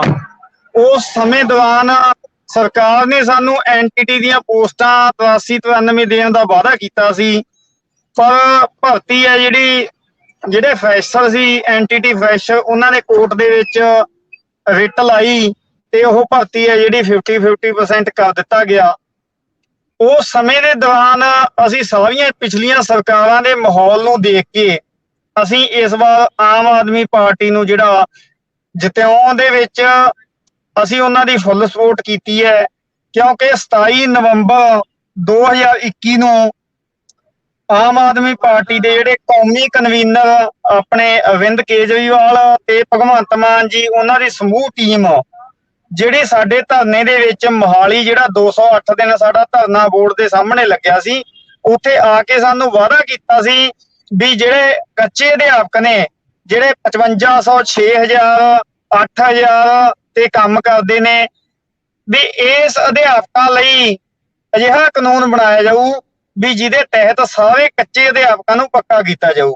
ਪਰ ਉਹ ਕਾਨੂੰਨ ਅੱਜ ਵੀ ਉਸ ਤੇ ਕੈਬਨਿਟ ਦੀ ਮੀਟਿੰਗ ਹੋਈ ਹੈ, ਸੀਐਮ ਸਾਹਿਬ ਦੀ ਮੈਂ ਅਨਾਉਂਸਮੈਂਟ ਵੀ ਸੁਣ ਕੇ ਹਟਿਆ ਵੀ 6 ਮਹੀਨੇ ਹਲੇ ਹੋਰ ਵੇਟ ਕਰੋ। ਗੱਲ ਇਹ ਹੈ ਵੀ ਦੇਖੋ, ਸਾਡੀਆਂ ਮੀਟਿੰਗਾਂ ਪਿਛਲੇ ਆਪਣੇ ਮੀਤ ਹੇਅਰ ਸਿੱਖਿਆ ਮੰਤਰੀ ਜੀ ਬਣੇ ਸੀ, ਉਹਨਾਂ ਨਾਲ ਵੀ ਮੀਟਿੰਗਾਂ ਹੋਈਆਂ, ਉਹਨਾਂ ਵੱਲੋਂ ਵੀ ਇਹੀ ਕਿਹਾ ਗਿਆ ਸੀ ਵੀ ਤੁਹਾਡਾ ਜਿਹੜਾ ਕੰਮ ਹੈ ਚੱਲਦਾ ਪਿਆ। ਹੁਣ ਸਾਡੀ 22 ਜੁਲਾਈ ਨੂੰ ਜਿਹੜੀ ਮੀਟਿੰਗ ਹੋਈ ਹੈ, ਪੈਨਲ ਮੀਟਿੰਗ, ਸੰਬੰਧਿਤ ਅਧਿਕਾਰੀ ਵਿੱਚ ਸ਼ਾਮਲ ਸੀ। ਉਸ ਦੇ ਵਿੱਚ ਸਾਨੂੰ ਇਹ ਕਿਹਾ ਗਿਆ ਵੀ ਜਿੰਨੇ ਵੀ ਕੱਚੇ ਅਧਿਆਪਕ ਨੇ ਪੰਜਾਬ ਦੇ ਵਿੱਚ 12,000 ਕੱਚੇ ਅਧਿਆਪਕਾਂ ਦੇ ਲਈ ਸਪੈਸ਼ਲ ਹੈ ਜਿਹੜਾ ਕੋਈ ਅਸੀਂ ਕਾਨੂੰਨ ਲੈ ਕੇ ਆ ਰਹੇ ਹਾਂ, ਜਿਹੜੇ ਯੋਗਤਾਵਾਂ ਪੂਰੀਆਂ ਕਰਦੇ ਨੇ। ਪਹਿਲੀ ਗੱਲ ਤਾਂ ਮੈਂ ਇਹ ਦੱਸਣਾ ਚਾਹੁੰਦਾ ਵੀ ਪੰਜਾਬ ਦੇ ਜਿੰਨੇ ਵੀ ਕੱਚੇ ਅਧਿਆਪਕ ਨੇ ਸਾਰੇ ਯੋਗਤਾਵਾਂ ਪੂਰੀਆਂ ਕਰਦੇ ਨੇ। ਇੱਕ ਛੋਟੀ ਐਨਟੀਟੀ ਈਟੀਟੀ ਬੀਐਡ ਹਰ ਇੱਕ ਯੋਗਤਾ ਨੂੰ ਪੂਰੇ ਕਰਦੇ ਨੇ। ਪਰ ਸਰਕਾਰ ਨੂੰ ਅਸੀਂ ਇਹ ਦੱਸਣਾ ਚਾਹੁੰਦੇ ਹਾਂ, ਪਿਛਲੀਆਂ ਸਰਕਾਰਾਂ ਨੂੰ ਹਰਾਉਣ ਦੇ ਵਿੱਚ, ਆਮ ਆਦਮੀ ਪਾਰਟੀ ਨੂੰ ਜਿਤਾਉਣ ਦੇ ਵਿੱਚ ਕੱਚੇ ਅਧਿਆਪਕਾਂ ਨੇ ਬਹੁਤ ਜ਼ਿਆਦਾ ਅੱਗੇ ਹੋ ਕੇ ਮਿਹਨਤ ਕੀਤੀ ਹੈ, ਕਿਉਂਕਿ ਇਹਨਾਂ ਦੇ ਮਨ ਦੇ ਵਿੱਚ, ਸਾਡੇ ਮਨ 'ਚ ਉਮੀਦ ਸੀ ਵੀ ਹੋ ਸਕਦਾ ਹੈ ਨਵੀਂ ਸਰਕਾਰ ਆ ਕੇ ਸਾਡਾ ਕੱਚੇ ਅਧਿਆਪਕਾਂ ਨੂੰ ਪੱਕੇ ਕਰੂਗੀ, ਕਿਉਂਕਿ ਪਿਛਲੇ ਸਮੇਂ ਦੇ ਵਿੱਚ ਜਿਹੜਾ ਇਹ ਤੁਹਾਡੇ ਚੋਣ ਪ੍ਰਚਾਰ ਤੇ ਅਸੀਂ ਆਉਨੇ ਆ। ਚੋਣ ਪ੍ਰਚਾਰ ਤੁਹਾਡਾ ਇੱਥੇ ਦੱਸਣਾ ਬਹੁਤ ਜ਼ਰੂਰੀ ਹੈ ਕਿ ਆਮ ਆਦਮੀ ਪਾਰਟੀ ਨੂੰ ਜਿਤਾਉਣ ਵਾਲਿਆਂ 'ਚ ਤੁਸੀਂ ਆਉਂਦੇ ਆ, ਤੁਹਾਡੀਆਂ ਕਈ ਵੋਟਾਂ ਸੀ ਔਰ ਤੁਸੀਂ ਭੰਡੀ ਪ੍ਰਚਾਰ ਬਾਕੀ ਪਾਰਟੀਆਂ ਦਾ ਉੱਥੇ ਜਾ ਕੇ ਕੀਤਾ, ਚਰਨਜੀਤ ਸਿੰਘ ਚੰਨੀ ਨੂੰ ਹਰਾਇਆ ਦੋਨਾਂ ਸੀਟਾਂ ਤੋਂ। ਉਸ ਤੋਂ ਪਹਿਲਾਂ ਮੈਂ ਸ਼ਲਿੰਦਰ ਜੀ ਨੂੰ ਜ਼ਰੂਰ ਵੀ ਸ਼ਾਮਿਲ ਕਰਨਾ ਚਾਹੁੰਦੀ। ਆਪਾਂ 17 ਮਿੰਟ ਦਾ ਸਮਾਂ ਲੰਘ ਗਿਆ। ਸ਼ਲਿੰਦਰ ਜੀ, ਇੱਕ ਤਰ੍ਹਾਂ ਨਾਲ ਮੈਂ ਕਹਿ ਸਕਦੀ ਹਾਂ ਵੀ ਜਿਹੜੇ ETT ਪਾਸ ਅਧਿਆਪਕ ਨੇ, ਜਿਹੜੇ ਟੈਟ ਪਾਸ ETT ਪਾਸ ਅਧਿਆਪਕ ਦੀਆਂ ਕਈ ਯੂਨੀਅਨਸ ਨੇ, ਉਹਨਾਂ ਸਭ ਨੂੰ ਬਾਖੂਬੀ ਜਾਣਦੇ ਨੇ ਔਰ ਰਿਪਰੈਜ਼ੈਂਟ ਕਰਦੇ ਨੇ। ਸ਼ਲਿੰਦਰ ਜੀ, ਇੱਕ ਵਾਰੀ ਦੱਸੋ ਦੁੱਖ ETT ਔਰ ਟੈਟ ਪਾਸ ਅਧਿਆਪਕਾਂ ਦਾ ਕਿੰਨਾ ਕੁ ਨੰਬਰ ਹੈ ਬੇਰੁਜ਼ਗਾਰਾਂ ਦਾ? ਤਾਂ ਸਭ ਤੋਂ ਪਹਿਲਾਂ ਮੈਮ ਤੁਹਾਨੂੰ ਔਰ ਨਾਲ ਜੁੜੇ ਸਾਡੇ ਦੂਸਰੀਆਂ ਜਥੇਬੰਦੀਆਂ ਦੇ ਆਗੂ ਸਾਹਿਬਾਨ ਔਰ ਦੇਖ ਰਹੇ ਸਾਰੇ ਦਰਸ਼ਕਾਂ ਨੂੰ ਪਿਆਰ ਭਰੀ ਸਤਿ ਸ਼੍ਰੀ ਅਕਾਲ। ਤਾਂ ETT ਜਿਹੜੀ ਕੈਡਰ ਦੀ ਗਿਣਤੀ ਹੈਗੀ ਹੈ ਮੈਮ, ਉਹ ਲਗਭਗ ਤਕਰੀਬਨ 30,000 ਦੇ ਨੀਅਰ ਅਬਾਊਟ ਆਪਾਂ ਕਹਿ ਸਕਦੇ ਹਾਂ। 29,000 ਦਾ ਪੇਪਰ ਜਿਹੜਾ ਹੈਗਾ ਉਹ ਆਪਾਂ ਨੇ ਜਦੋਂ 2364 ਵੈਕੈਂਸੀਜ਼ ਆਈਆਂ ਸੀਗੀਆਂ। ਔਰ ਜੇਕਰ ਆਪਾਂ ਗੱਲ ਕਰ ਲਈਏ ਪਿਛਲੇ 2016 ਤੋਂ ਬਾਅਦ ਜਿਹੜਾ ਹੈ 2022 ਤੱਕ ਜਿਹੜੀ ਕੋਈ ਭਰਤੀ ਨਹੀਂ ਹੋਈ। ਜਿਹੜੀ 2016 ਦੇ ਵਿੱਚ ਵੀ ਭਰਤੀ ਹੋਈ ਸੀਗੀ ਪ੍ਰਾਇਮਰੀ ਕੈਡਰ ਦੀ, ਉਹ ਵੀ 10 ਸਾਲਾਂ ਬਾਅਦ ਹੋਈ ਸੀਗੀ। ਤਾਂ ਓਵਰਆਲ ਜੇਕਰ ਆਪਾਂ ਗੱਲ ਕਰੀਏ ਤਾਂ ਇਹ ਭਰਤੀ ਜਿਹੜੀ 2364 ਦੀ ਜਿਹੜੀ ਹੈਗੀ ਹੈ ਉਹ 20 ਦੇ ਵਿੱਚ ਆਈ, ਉਹ ਵੀ NCT ਦੇ ਗਜ਼ਟ ਦੀ ਵਜ੍ਹਾ ਕਰਕੇ ਜਿਹੜਾ ਹੈਗਾ, ਔਰ ਡਿਪਾਰਟਮੈਂਟ ਵਿਭਾਗ ਦੀਆਂ ਜਿਹੜੀਆਂ ਗਲਤੀਆਂ ਹੈਗੀਆਂ ਜਾਂ ਕਹਿ ਲਓ ਸਰਕਾਰ ਦੀ ਉਹਦੇ ਵਿੱਚ ਮਨਸ਼ਾ ਹੈਗੀ ਸੀਗੀ ਕਿ ਇਹਨਾਂ ਨੂੰ ਰੁਜ਼ਗਾਰ ਨਾ ਦਿੱਤਾ ਜਾਏ, ਤਾਂ ਉਹਦੀ ਵਜ੍ਹਾ ਕਰਕੇ ਜਿਹੜਾ ਉਹ ਭਰਤੀ ਵੀ ਜਿਹੜੀ ਹੈ 2364 ਕਵੈਸ਼ ਹੋਈ। ਉਸ ਤੋਂ ਬਾਅਦ 6635 ਜਿਹੜੀ ਹੈ ਉਹ ਜਿਹੜੀ ਹੈ ਨਵੀਂ ਭਰਤੀ ਆਈ, ਔਰ ਉਹਦੀ ਇੱਕ ਲਿਸਟ ਵੈਸੇ ਪੈ ਚੁੱਕੀ ਹੈਗੀ ਹੈ। ਔਰ ਲਗਭਗ 34-3500 ਜਿਹੜੇ ਅਧਿਆਪਕ ਹੈਗੇ ਆ ਪ੍ਰਾਇਮਰੀ ਦੇ, ਉਹ ਜਿਹੜਾ ਹੁਣ ਪਿੱਛੇ 2 ਜੁਲਾਈ ਨੂੰ ਆਰਡਰ ਹੋਏ ਸੀ ਔਰ ਸਕੂਲਾਂ ਦੇ ਵਿੱਚ ਪਹੁੰਚੇ ਹੈਗੇ ਹੈ। ਲੇਕਿਨ ਇੱਥੇ ਤੱਕ ਪਹੁੰਚਣ ਦੇ ਵਾਸਤੇ ਜਿਹੜਾ ਹੈ ਉਹ ਸਾਡੇ ਇੱਕ ਸਾਥੀ ਨੂੰ 135 ਦਿਨ ਜਿਹੜਾ ਹੈਗਾ ਉਹ ਪਟਿਆਲਾ ਜਿਹੜਾ ਹੈ ਉਹ ਟਾਵਰ ਤੇ ਵੀ ਬੈਠਣਾ ਪਿਆ। ਇੱਕ ਸਾਥੀ ਨੂੰ ਜਿਹੜਾ ਹੈਗਾ 77 ਦਿਨ ਟਾਵਰ ਤੇ ਬੈਠਣਾ ਪਿਆ। ਔਰ 1 ਮਹੀਨੇ ਦੇ ਵਿੱਚ ਜਿਹੜਾ ਅਸੀਂ ਲਗਭਗ 4 ਪ੍ਰੋਟੈਸਟ ਜਿਹੜੇ ਉਹ ਲਗਾਉਂਦੇ ਰਹੇ ਹੈਗੇ ਆ। ਔਰ ਸਾਡੇ ਸਾਰੇ ਕੈਡਰ ਤੇ ਜਿਹੜਾ ਹੈਗਾ ਬਹੁਤ ਵਾਰ ਜਿਹੜਾ ਹੈਗਾ, ਕਿਉਂਕਿ ਜਿਹੜੀ ਇਹ ਪ੍ਰਾਇਮਰੀ ਅਧਿਆਪਕ ਯੂਨੀਅਨ ਰਹੀ ਹੈਗੀ ਹੈ, ਤਾਂ ਇਹਨਾਂ ਦਾ ਵੀ ਜਿਹੜਾ ਸੰਘਰਸ਼ ਰਿਹਾ ਹੈਗਾ ਜੀ, ਉਹ ਅਸੀਂ ਚਾਹੇ ਸਾਡੀ ਜਿਹੜੀ ਪਿੱਛੇ ਦਾ ਇਤਿਹਾਸ ਫਰੋਲ ਲਈਏ 2002 ਤੋਂ, ਤਾਂ ਇਹਦਾ ਇਤਿਹਾਸ ਬੜਾ ਜਿਹੜਾ ਹੈਗਾ ਗੌਰਵਮਈ ਰਿਹਾ ਹੈਗਾ। ਤਾਂ ਦੇਖੋ ਮੈਮ, ਓਵਰਆਲ ਜੇ ਆਪਾਂ ਗੱਲ ਕਰੀਏ ਜਿਵੇਂ ਸਾਰੇ ਬੁਲਾਰੇ ਬੋਲ ਰਹੇ ਹੈਗੇ ਸੀਗੇ, ਤਾਂ ਇੱਥੇ ਜਿਹੜੀ ਮੈਂ ਜੋ ਸਭ ਤੋਂ ਵੱਡੀ ਗੱਲ ਜਿਹੜੀ ਹੈ ਉਹ ਤੁਹਾਡੇ ਚੈਨਲ ਦੇ ਮਾਧਿਅਮ ਰਾਹੀਂ ਕਹਿਣਾ ਚਾਹੂੰਗਾ, ਉਹ ਕਿ ਦੇਖੋ ਪ੍ਰਾਇਮਰੀ ਅਧਿਆਪਕ ਜਿਹੜੇ ਹੈਗੇ ਹੈ, ਜਿੱਥੋਂ ਬੇਸਿਕ ਐਜੂਕੇਸ਼ਨ ਨੇ ਬਣਨਾ ਹੈਗਾ, ਉਹਦੀਆਂ ਵੈਕੈਂਸੀਜ਼ ਜਿਹੜੀਆਂ ਹੈ 50% ਜਿਹੜੀਆਂ ਹੈਗੀਆਂ ਉਹ ਖਾਲੀ ਪਈਆਂ ਹੈਗੀਆਂ, ਜਿਹਦੇ ਵਿੱਚੋਂ 15,000 ਪੋਸਟਾਂ ਹਾਲ ਦੀ ਘੜੀ ਜਿਹੜੀ ਹੈ ਉਹ ਖਾਲੀ ਹੈਗੀਆਂ ਸੀਗੀਆਂ। ਤਾਂ ਉਹਦੇ ਵਿੱਚੋਂ ਸਿਰਫ ਅਜੇ ਪਹਿਲੀ ਲਿਸਟ ਜਿਹੜੀ ਹੈ ਸਿਰਫ 3400 ਦੀ ਆਈ ਹੈ। 994 ਦਾ ਜੇ ਪੋਰਟਲ ਓਪਨ ਨਹੀਂ ਹੋਇਆ। 2364 ਭਰਤੀ ਜਿਹੜੀ ਉਹ ਕੁਐਸ਼ ਹੋ ਗਈ, ਉਹ ਵੀ ਹਾਲ ਦੀ ਘੜੀ ਉਹਦੇ ਤੇ ਰਿਵਿਊ ਪਟੀਸ਼ਨ ਪਈ ਹੋਈ ਹੈ, ਉਹ ਕੋਰਟ ਦੇ ਵਿੱਚ ਹੈਗੀ ਹੈ। ਔਰ ਦੂਸਰਾ ਆਪਾਂ PTI ਟੀਚਰਾਂ, ਹਾਂਜੀ ਮੈਮ, ਮੈਂ ਇਸੇ ਸਵਾਲ ਤੇ ਆਉਣਾ ਚਾਹੁੰਦੀ ਹਾਂ ਸ਼ਲਿੰਦਰ ਜੀ ਕਿ ਤੁਹਾਡੀਆਂ ਭਰਤੀਆਂ ਜਿਹੜੀਆਂ, ਮੈਂ ਸਾਰਿਆਂ ਦੇ ਲਈ ਸਵਾਲ ਰੱਖ ਰਹੀ ਹਾਂ ਵੀ ਕੋਟਾਂ 'ਚ ਲਟਕ ਕਿਵੇਂ ਜਾਂਦੀਆਂ ਨੇ, ਕੀ ਪ੍ਰੋਬਲਮ ਆ ਜਾਂਦੀ ਕਿ ਤੁਸੀਂ ਕਚਹਿਰੀਆਂ ਤੱਕ ਜਾ ਕੇ ਸਾਰੀ ਭਰਤੀ ਨੂੰ ਰੋਲ ਦਿੰਦੇ ਹੋ? ਹਾਂਜੀ, ਤਾਂ ਇਹਦੇ ਵਾਸਤੇ ਮੈਮ ਜਿਹੜਾ ਸਭ ਤੋਂ ਵੱਡਾ ਜਿਹੜਾ ਆਪਾਂ ਕਹਿ ਲਈਏ ਵੀ ਇਹ ਆਖਰਕਾਰ ਭਰਤੀਆਂ ਜਿਹੜੀਆਂ ਕੋਰਟਸ ਦੇ ਵਿੱਚ ਜਾਂਦੀਆਂ ਕਿਉਂ ਹੈਗੀਆਂ, ਤਾਂ ਇਹਦੇ ਵਿੱਚ ਜੇਕਰ ਆਪਾਂ ਬੇਸਿਕ ਜੀ ਗੱਲ ਕਰੀਏ, ਜਿਹੜੀ ਆਪਾਂ ਨੂੰ ਸਮਝ ਆਉਂਦੀ ਹੈ ਉਹ ਇਹ ਆਉਂਦੀ ਹੈ ਕਿ ਸਰਕਾਰ ਜਿਹੜੀ ਹੈਗੀ ਹੈ ਉਹ ਤੁਹਾਨੂੰ ਰੁਜ਼ਗਾਰ ਦੇਣਾ ਹੀ ਨਹੀਂ ਚਾਹੁੰਦੀ ਹੈਗੀ। ਤੁਹਾਡੇ ਜਿਹੜੇ ਸਰਕਾਰੀ ਸਕੂਲ ਜਿਹੜੇ ਹੈਗੇ ਹੈ ਉਹਨਾਂ ਨੂੰ ਕਾਰਪੋਰੇਟ ਘਰਾਣਿਆਂ ਦੇ ਹੱਥਾਂ ਦੇ ਵਿੱਚ ਵੇਚਣਾ ਚਾਹੁੰਦੀ ਹੈਗੀ ਹੈ। ਪਹਿਲਾਂ ਤੁਹਾਡੇ ਸਕੂਲਾਂ ਦੇ ਵਿੱਚ ਭਰਤੀਆਂ ਨਾ ਕਰਕੇ ਟੀਚਰਸ ਉੱਥੇ ਪੂਰੇ ਨਾ ਕਰਕੇ ਉੱਥੋਂ ਦੀ ਸਿੱਖਿਆ ਦਾ ਪੱਧਰ ਇੰਨਾ ਕੁ ਡੇਗ ਦਿੰਦੀ ਹੈ ਕਿ ਲੋਕਾਂ ਨੂੰ ਲੱਗਦਾ ਹੈਗਾ ਕਿ ਸਰਕਾਰੀ ਸਕੂਲਾਂ ਦੇ ਵਿੱਚ ਜਿਹੜਾ ਹੈਗਾ ਉਹ ਪੜ੍ਹਾਈ ਰਹੀ ਨਹੀਂ ਹੈਗੀ। ਹੁਣ ਜੇਕਰ ਆਪਾਂ ਓਵਰਆਲ ਸਾਰੀ ਜਥੇਬੰਦੀਆਂ ਦੀ ਗੱਲ ਕਰ ਲਈਏ, ਪੀਟੀਆਈ ਜਿਹੜੇ ਫਿਜ਼ੀਕਲ ਟ੍ਰੇਨਰ ਹੈਗੇ ਆ ਉਹ ਨਹੀਂ ਹੈਗੇ, ਡਰਾਇੰਗ ਟੀਚਰ ਸਰ ਹੋਰੀ ਬੈਠੇ ਹੈਗੇ ਆ ਉਹ ਕਹਿੰਦੇ ਡਰਾਇੰਗ ਟੀਚਰ ਵੀ ਨਹੀਂ ਹੈਗੇ। ਉਸ ਤੋਂ ਬਾਅਦ ਬੀਐਡ ਵਾਲੇ ਜਿਹੜੇ ਸਾਡੇ ਸਪੈਸ਼ਲਿਸਟ ਹੈਗੇ, ਪੰਜਾਬੀ ਦੇ ਟੀਚਰ ਨਹੀਂ ਮਿਲ ਰਹੇ ਹੈਗੇ, ਹਿੰਦੀ ਦੇ ਨਹੀਂ ਹੈਗੇ, ਐਸਐਸ ਦੇ ਨਹੀਂ ਹੈਗੇ, ਔਰ ਪ੍ਰਾਇਮਰੀ ਦੇ ਵਿੱਚ ਪ੍ਰਾਇਮਰੀ ਕੈਡਰ ਨਹੀਂ ਹੈਗਾ। ਤੇ ਜੇਕਰ ਓਵਰਆਲ ਆਪਾਂ ਸਾਰੇ ਪ੍ਰਾਇਮਰੀ ਟੀਚਰ ਦੀ ਗੱਲ ਕਰ ਲਈਏ, ਸਪੈਸ਼ਲ ਟ੍ਰੇਨਰ ਫਿਜ਼ੀਕਲ ਵਾਲੇ ਹੋ ਗਏ, ਡਰਾਇੰਗ ਵਾਲੇ ਹੋ ਗਏ, ਜਿਨ੍ਹਾਂ ਨੇ ਅਲੱਗ-ਅਲੱਗ ਸਕਿੱਲਸ ਬੱਚਿਆਂ ਦੇ ਵਿੱਚ ਪੈਦਾ ਕਰਨੀਆਂ ਹੈਗੀਆਂ। ਉਸ ਤੋਂ ਬਾਅਦ ਸਾਡੇ ਇਸ ਵਾਰ ਪੰਜਾਬੀ ਦੇ ਵਿੱਚੋਂ ਬੱਚੇ ਫੇਲ ਅਸੀਂ ਦੇਖਿਆ। ਤੇ ਜੇਕਰ ਸਾਰੇ ਹੀ ਜੇਕਰ ਭਰਤੀਆਂ ਸਹੀ ਤਰੀਕੇ ਨਾਲ ਸਮੇਂ ਸਿਰ ਔਰ ਸਹੀ ਰੂਲ ਐਂਡ ਰੈਗੂਲੇਸ਼ਨਸ ਦੇ ਤਹਿਤ ਜੇਕਰ ਸਰਕਾਰ ਦੀ ਮਨਸ਼ਾ ਹੋਵੇ ਰੁਜ਼ਗਾਰ ਦੇਣਾ, ਤਾਂ ਕਿਉਂ ਨਾ ਜਿਹੜਾ ਹੈਗਾ ਉਹ ਸਾਡਾ ਸਿਸਟਮ ਜਿਹੜਾ ਉਹ ਵਧੀਆ ਹੋਊਗਾ। ਸਰਕਾਰੀ ਸਕੂਲਾਂ ਦੇ ਵੀ ਬੱਚੇ ਜਿਹੜੇ ਹੈਗੇ ਉਹ ਜਿਹੜਾ ਸਾਨੂੰ ਹਰ ਖੇਤਰ ਦੇ ਵਿੱਚ ਜੁਨੈਰ ਜੀ को लेके जाना ਚਾਹੁੰਦੀ ਹਾਂ, ਕਿਉਂਕਿ ਉਹਨਾਂ ਦੀ ਜਥੇਬੰਦੀ ਦੇ ਵਿੱਚ ਅਨਮਿਊਟ ਕਰ ਲਿਓ ਜੁਨੈਰ ਜੀ ਆਪਣੇ ਆਪ ਨੂੰ। ਉਹਨਾਂ ਦੀ ਜਥੇਬੰਦੀ ਦੇ ਵਿੱਚ 70,000 ਤੋਂ ਪਲੱਸ ਦੇ ਲੋਕ ਨੇ ਜਿਹੜੇ ਬੇਰੁਜ਼ਗਾਰੀ ਦੇ ਨਾਲ ਜੂਝ ਰਹੇ ਨੇ, ਡਾਂਗਾ ਵੀ ਖਾ ਰਹੇ ਨੇ, ਧਰਨੇ ਲਾਉਣੇ ਪੈਂਦੇ ਨੇ। ਕੀ ਤੁਸੀਂ ਪਹਿਲਾਂ ਦੱਸ ਚੁੱਕੇ ਹੋ ਵੀ ਪਿਛਲੀਆਂ ਸਰਕਾਰਾਂ ਤੋਂ ਵੀ ਇਹ ਕੰਮ ਚੱਲ ਰਿਹਾ, ਕੀ ਤੁਹਾਡੇ ਮਸਲੇ ਵੀ ਕਚਹਿਰੀਆਂ ਦੇ ਵਿੱਚ ਅਟਕੇ ਹੋਏ ਨੇ, ਤੁਹਾਡੀਆਂ ਭਰਤੀਆਂ ਵੀ? ਦੇਖੋ ਜੀ, ਕੋਰਟ ਕਚਹਿਰੀਆਂ 'ਚ ਮਸਲੇ ਲੰਕ ਜਾਂਦੇ ਨੇ ਤੇ ਕਸੂਰ ਵੀ ਇਹਦਾ ਬੇਰੁਜ਼ਗਾਰਾਂ ਨੂੰ ਦਿੱਤਾ ਜਾਂਦਾ ਹੈ ਕਿ ਬੇਰੁਜ਼ਗਾਰਾਂ ਦਾ ਇੱਕ ਗਰੁੱਪ ਕੋਰਟ 'ਚ ਚਲਾ ਜਾਂਦਾ ਹੈ, ਜਦੋਂ ਕਿ ਬੇਰੁਜ਼ਗਾਰਾਂ ਦਾ ਕੋਈ ਕਸੂਰ ਨਹੀਂ ਹੈ।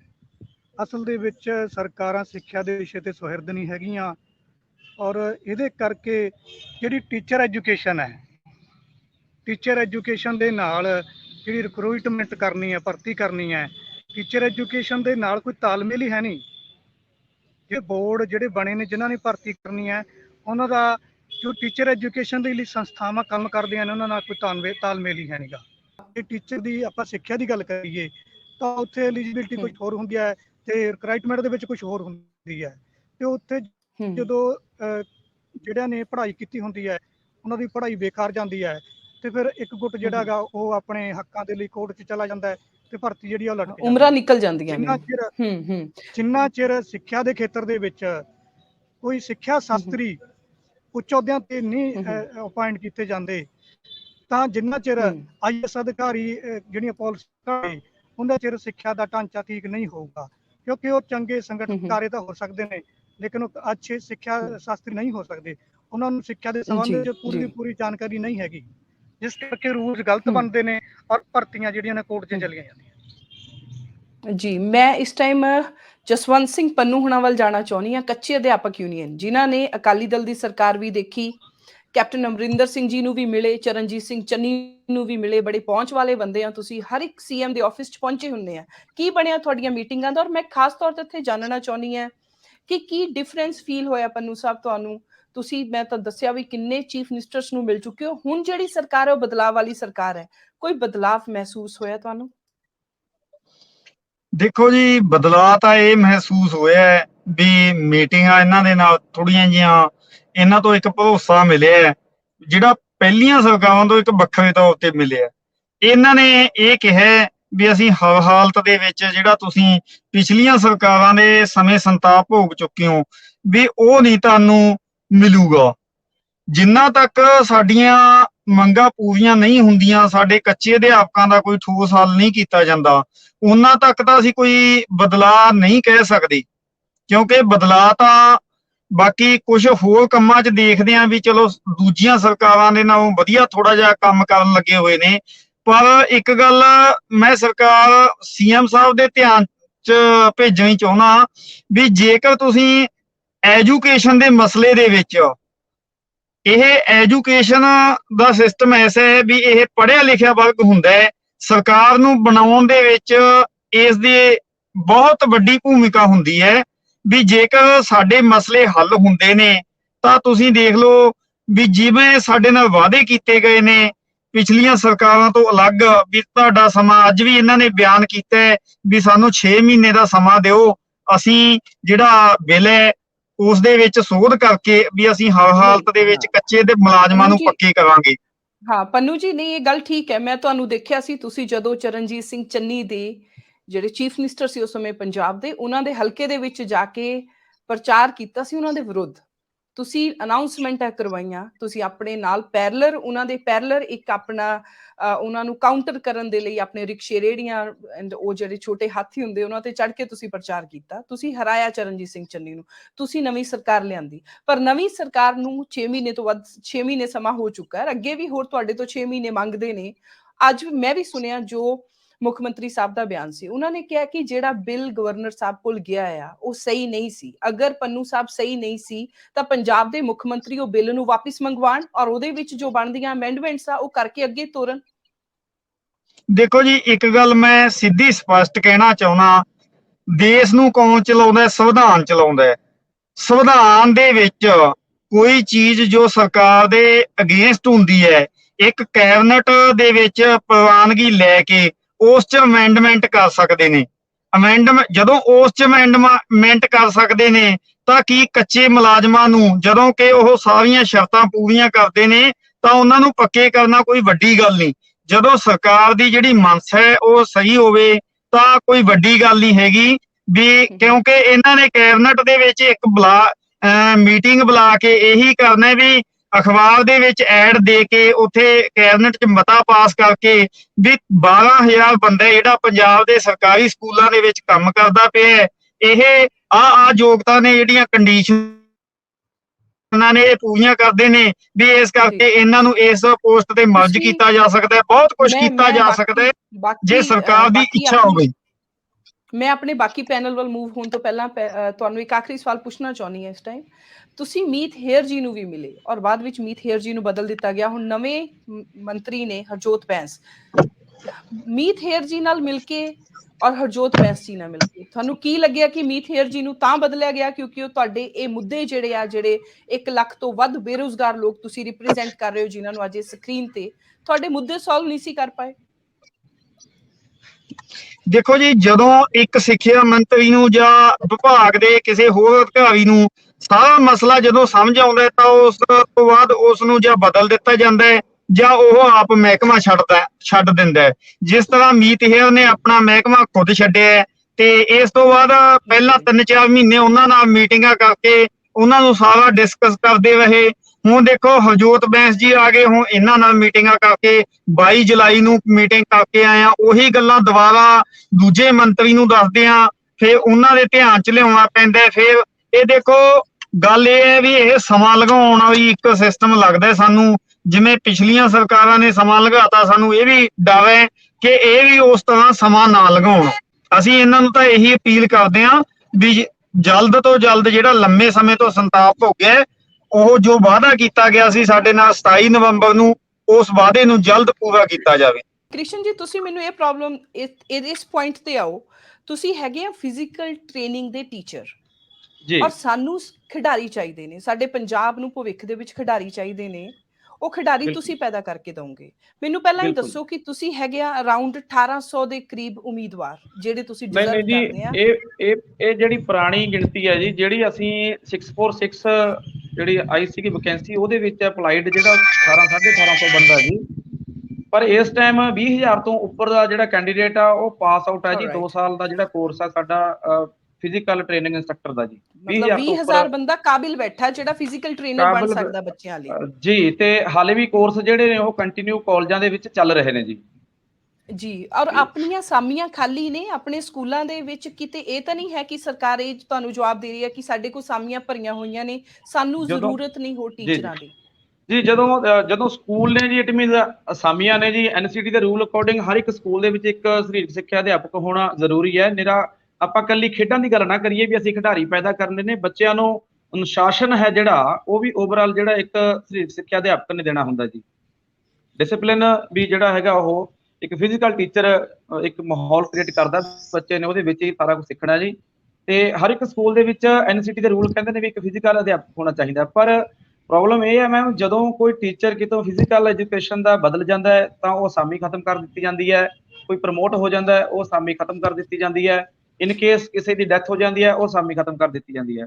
ਤੇ ਇਹਨਾਂ ਨੇ ਹੌਲੀ ਹੌਲੀ ਕਰਕੇ, ਮੈਂ ਤੁਹਾਨੂੰ ਦੱਸਣਾ ਚਾਹੁੰਦਾ, ਸਾਡੀ ਭਰਤੀ ਦੇ ਨਾਲ ਸੰਬੰਧਿਤ ਇਹ ਗੱਲ ਹੈ ਜੀ ਵੀ ਅਸੀਂ 2018 ਦੇ ਵਿੱਚ ਕ੍ਰਿਸ਼ਨ ਕੁਮਾਰ ਜੀ ਨੇ ਵਰਬਲੀ ਇਹ ਗੱਲ ਆਖੀ ਸੀ ਵੀ ਜਿਹੜਾ ਤੁਹਾਡਾ ਕੇਡਰ ਹੈ ਪੀਟੀਆਈ ਦਾ, ਇਸ ਨੂੰ ਅਸੀਂ ਓਬਲਿਸ਼ ਕਰ ਦਿੱਤਾ, ਮਤਲਬ ਡਾਇੰਗ ਦੇ ਵਿੱਚ ਪਾ ਦਿੱਤਾ। ਤੁਹਾਨੂੰ ਜਿਹੜਾ ਹੈਗਾ ਵੀ ਅਸੀਂ ਭਰਤੀ ਸਕੂਲਾਂ ਦੇ ਵਿੱਚ ਨਹੀਂ ਕਰ ਤੁਹਾਡਾ ਸਕਦੇ। ਕੈਡਰ ਹੀ ਖਤਮ ਕਰ ਦਿੱਤਾ, ਰਾਈਟ? ਹਾਂਜੀ, ਜਦੋਂ ਕਿ ਅਸੀਂ ਸਾਡਾ ਜਿਹੜਾ ਕੇਸ ਚੱਲਦਾ ਸੀਗਾ ਪੈਰਲਰ 6 ਮਹੀਨੇ ਦੀ ਡੇਟ ਪੈਂਦੀ ਸੀਗੀ ਜੀ, ਅਸੀਂ 30-40 ਲੱਖ ਰੁਪਈਆ ਲਾ ਕੇ ਜਿਹੜਾ ਕੇਸ ਉਹ ਜਿੱਤਿਆ ਜੀ। ਤੇ ਆਪਾਂ ਤੁਹਾਡੀ ਗੱਲ ਤੇ ਵੀ ਥੋੜਾ ਜਿਹਾ ਆਉਨੇ ਆ ਵੀ ਇਹ ਨੋਟੀਫਿਕੇਸ਼ਨ ਦੇ ਵਿੱਚ ਕੋਈ ਨਾ ਕੋਈ ਇਦਾਂ ਦੀ ਗਲਤੀ ਛੱਡ ਲੈਂਦੇ ਨੇ ਜੀ, ਜਿਹਦੇ ਕਰਕੇ ਜਿਹੜੀਆਂ ਭਰਤੀਆਂ ਨੇ ਉਹ ਕੋਰਟਾਂ ਦੇ ਵਿੱਚ ਚਲੀਆਂ ਜਾਂਦੀਆਂ ਨੇ। ਸਾਡੀ ਭਰਤੀ ਦੇ ਵਿੱਚ ਨੋਟੀਫਿਕੇਸ਼ਨ ਦੇ ਵਿੱਚ ਇੱਕ ਛੋਟਾ ਜਿਹਾ ਪੁਆਇੰਟ ਇਹਨਾਂ ਨੇ ਛੱਡ ਲਿਆ ਜੀ, ਵੀ ਸਿਰਫ ਤੇ ਸਿਰਫ ਪੰਜਾਬ ਦਾ ਹੀ ਵਸਨੀਕ ਹੋਵੇ। ਤੇ ਅਪਲਾਈ ਕੀਤਾ, ਅਦਰ ਜਿਹੜੇ ਆਪਣੀਆਂ ਸਟੇਟਾਂ ਨਾਲ ਲੱਗਦੀਆਂ ਨੇ ਸਾਰੀਆਂ ਅਪਲਾਈ ਕਰਦੀਆਂ ਨੇ ਸਾਰੀਆਂ ਵੈਕੈਂਸੀਆਂ ਦੇ ਵਿੱਚ, ਸਾਡੇ ਵਿੱਚ ਵੀ ਕੀਤਾ। ਤੇ ਉਹ ਜੱਜ ਸਾਹਿਬ ਨੇ ਇੱਕ ਕੁਐਸਚਨ ਜਿਹੜਾ ਵਕੀਲ ਦੇ ਥਰੂ ਇਹ ਡਿਪਾਰਟਮੈਂਟ ਨੂੰ ਪੁੱਛਿਆ ਵੀ ਇਹਨਾਂ ਦਾ ਕੀ ਕਰੋਗੇ ਜਿਹੜੇ ਅਦਰ ਸਟੇਟਾਂ ਵਾਲੇ ਅਪਲਾਈ ਕਰ ਗਏ। ਦੇਣਾ ਤਾਂ ਮੈਮ ਉਹਦਾ ਰਿਪਲਾਈ ਸੀ, ਡਿਪਾਰਟਮੈਂਟ ਨੇ ਲਾਸਟ 26 ਤਰੀਕ ਨੂੰ ਰਿਪਲਾਈ ਇਹ ਦਿੱਤਾ ਵੀ ਸਾਡੇ ਕੋਲੇ ਕੇਡਰ ਹੈ ਨਹੀਂ, ਕੇਡਰ ਨੂੰ ਡਾਇੰਗ ਵਿੱਚ ਪਾ ਦਿੱਤਾ ਗਿਆ, ਇਸ ਕਰਕੇ ਅਸੀਂ ਇਹ ਭਰਤੀ ਨੂੰ ਅੱਗੇ ਨਹੀਂ ਤੋਰਾਂਗੇ।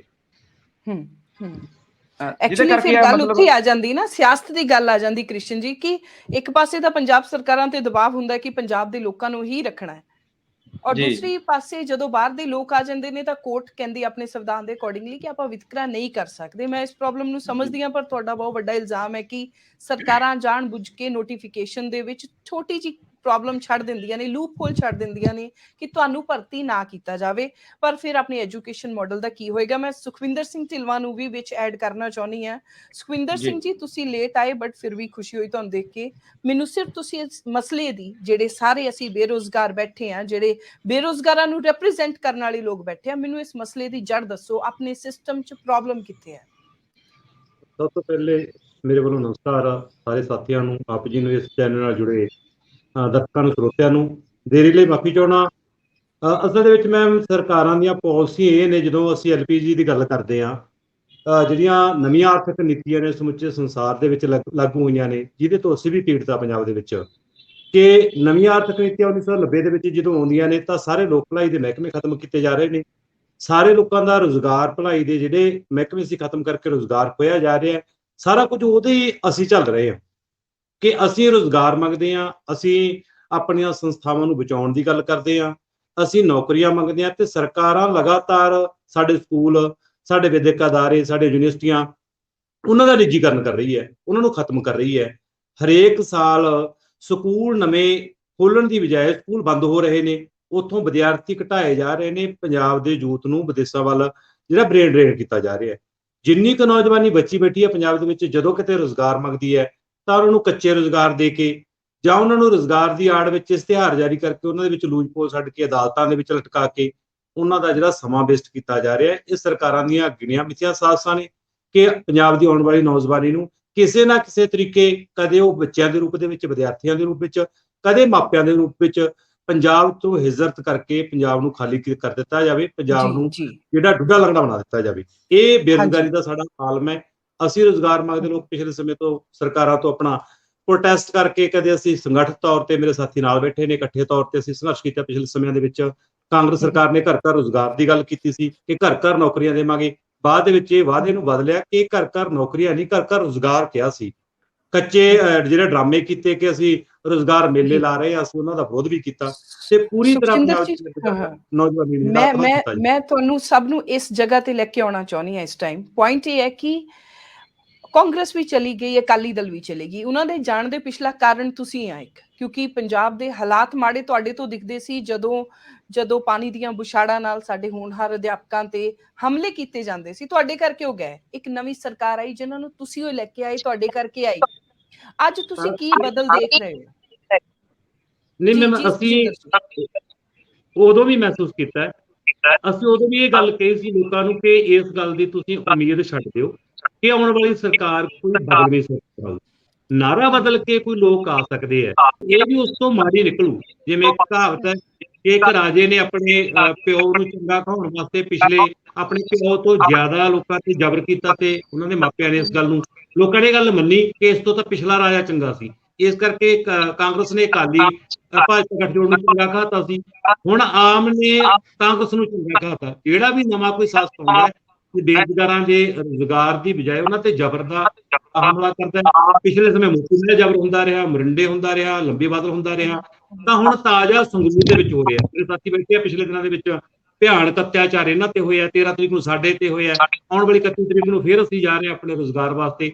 ਭਾਵੇਂ ਇਹਨਾਂ ਨੇ ਕੁਝ ਪੋਸਟਾਂ ਦਾ ਇਸ਼ਤਿਹਾਰ ਜਾਰੀ ਜਿਹੜੀ ਕਾਂਗਰਸ ਨੇ ਕੀਤਾ ਸੀ ਉਹਦਾ ਪੇਪਰ ਕੰਡਕਟ ਕਰਨ ਦੀ ਗੱਲ ਕੀਤੀ ਹੈ। ਲਗਾਤਾਰ ਹਰੇਕ ਸਰਕਾਰ ਚਿਹਰਾ ਬਦਲ ਕੇ ਲੋਕਾਂ ਤੇ ਜ਼ਬਰ ਕਰਨ ਵਾਸਤੇ ਆਉਂਦੀ ਹੈ। ਭਗਵੰਤ ਮਾਨ ਕੋਈ ਵੱਖਰਾ ਨਹੀਂ, ਅਸੀਂ ਵੀ ਉਹਨੂੰ ਸਮਝਦੇ ਮੈਂ ਤੁਹਾਨੂੰ ਵਿੱਚ ਲੈਣਾ ਚਾਹੁੰਦੀ ਹਾਂ। ਹਾਂਜੀ, ਥੈਂਕ ਯੂ ਸੁਖਵਿੰਦਰ ਜੀ। ਆਪਾਂ ਆਵਾਂਗੇ ਇਸ ਟੌਪਿਕ ਤੇ ਮੁੜ ਕੇ, ਕਿਉਂਕਿ ਮੈਂ ਦਿੱਲੀ ਮਾਡਲ ਦਾ ਸਵਾਲ ਇਹਦੇ ਵਿੱਚ ਲੈ ਕੇ ਆਉਣਾ ਤੁਹਾਡੇ ਲਈ ਅੱਗੇ। ਸੁਖਵਿੰਦਰ, ਕੁਝ ਕਹਿਣਾ ਚਾਹੁੰਦੇ ਤੁਸੀਂ? ਹਾਂਜੀ ਮੈਮ, ਤਾਂ ਸਭ ਤੋਂ ਵੱਡੀ ਗੱਲ ਹੈਗੀ ਹੈ ਕਿ ਦੇਖੋ, ਆਮ ਆਦਮੀ ਪਾਰਟੀ ਜਿਹੜੀ ਸਰਕਾਰ ਹੈ, ਆਪਾਂ ਗੱਲ ਕਰ ਰਹੇ ਸੀ ਕਿ ਆਮ ਲੋਕਾਂ ਦੀ ਸਰਕਾਰ ਜਿਹੜੀ ਹੈਗੀ ਆ ਉਹ ਦਿਨਾਂ ਦੇ ਵਿੱਚ ਖਾਸ ਬਣ ਗਈ। ਸਾਡੇ ਵੀਰਾਂ ਤੇ ਲਾਠੀ ਚਾਰਜ ਹੋਇਆ, ਚਾਹੇ ਸਾਡੀ ਪੀਟੀਆਈ ਵਾਲੇ ਹੈਗੇ ਆ, ਚਾਹੇ ਸਾਡੇ ਬੀਐਡ ਵਾਲੇ ਸਾਥੀ ਹੈਗੇ ਆ, ਬਹੁਤ ਜ਼ਿਆਦਾ ਇਹਨਾਂ ਤੇ ਨਾ ਤਸ਼ੱਦਦ ਹੋਇਆ। ਤਾਂ ਉਹੀ ਰੰਗ ਰੂਪ ਜਿਹੜਾ ਹੈਗਾ 6ਵੇਂ ਮਹੀਨੇ ਦੇ ਵਿੱਚ ਦੇਖਣੇ ਨੂੰ ਮਿਲਿਆ। ਸਭ ਤੋਂ ਵੱਡੀ ਗੱਲ, ਸਾਨੂੰ ਪੰਜਾਬ ਮਾਡਲ ਚਾਹੀਦਾ ਹੈਗਾ, ਔਰ ਪੰਜਾਬ ਮਾਡਲ ਜਿਹੜਾ ਹੈਗਾ, ਪੰਜਾਬ ਦੀਆਂ ਭੂਗੋਲਿਕ ਪ੍ਰਸਥਿਤੀਆਂ, ਇੱਥੋਂ ਦੀਆਂ ਆਰਥਿਕ ਪ੍ਰਸਥਿਤੀਆਂ, ਸਾਰਾ ਕੁਝ ਜਿਹੜਾ ਹੈਗਾ ਉਹ ਦੂਸਰੀਆਂ ਸਟੇਟਾਂ ਤੋਂ ਅਲੱਗ ਹੈ। ਔਰ ਪੰਜਾਬ ਜਿਹੜਾ ਹੈਗਾ ਉਹ ਕਿਸੇ ਸਮੇਂ ਜਿਹੜਾ ਹੈਗਾ ਉਹ ਵਿਸ਼ਵ ਵਿਦਾਤਾ ਰਿਹਾ ਹੈਗਾ।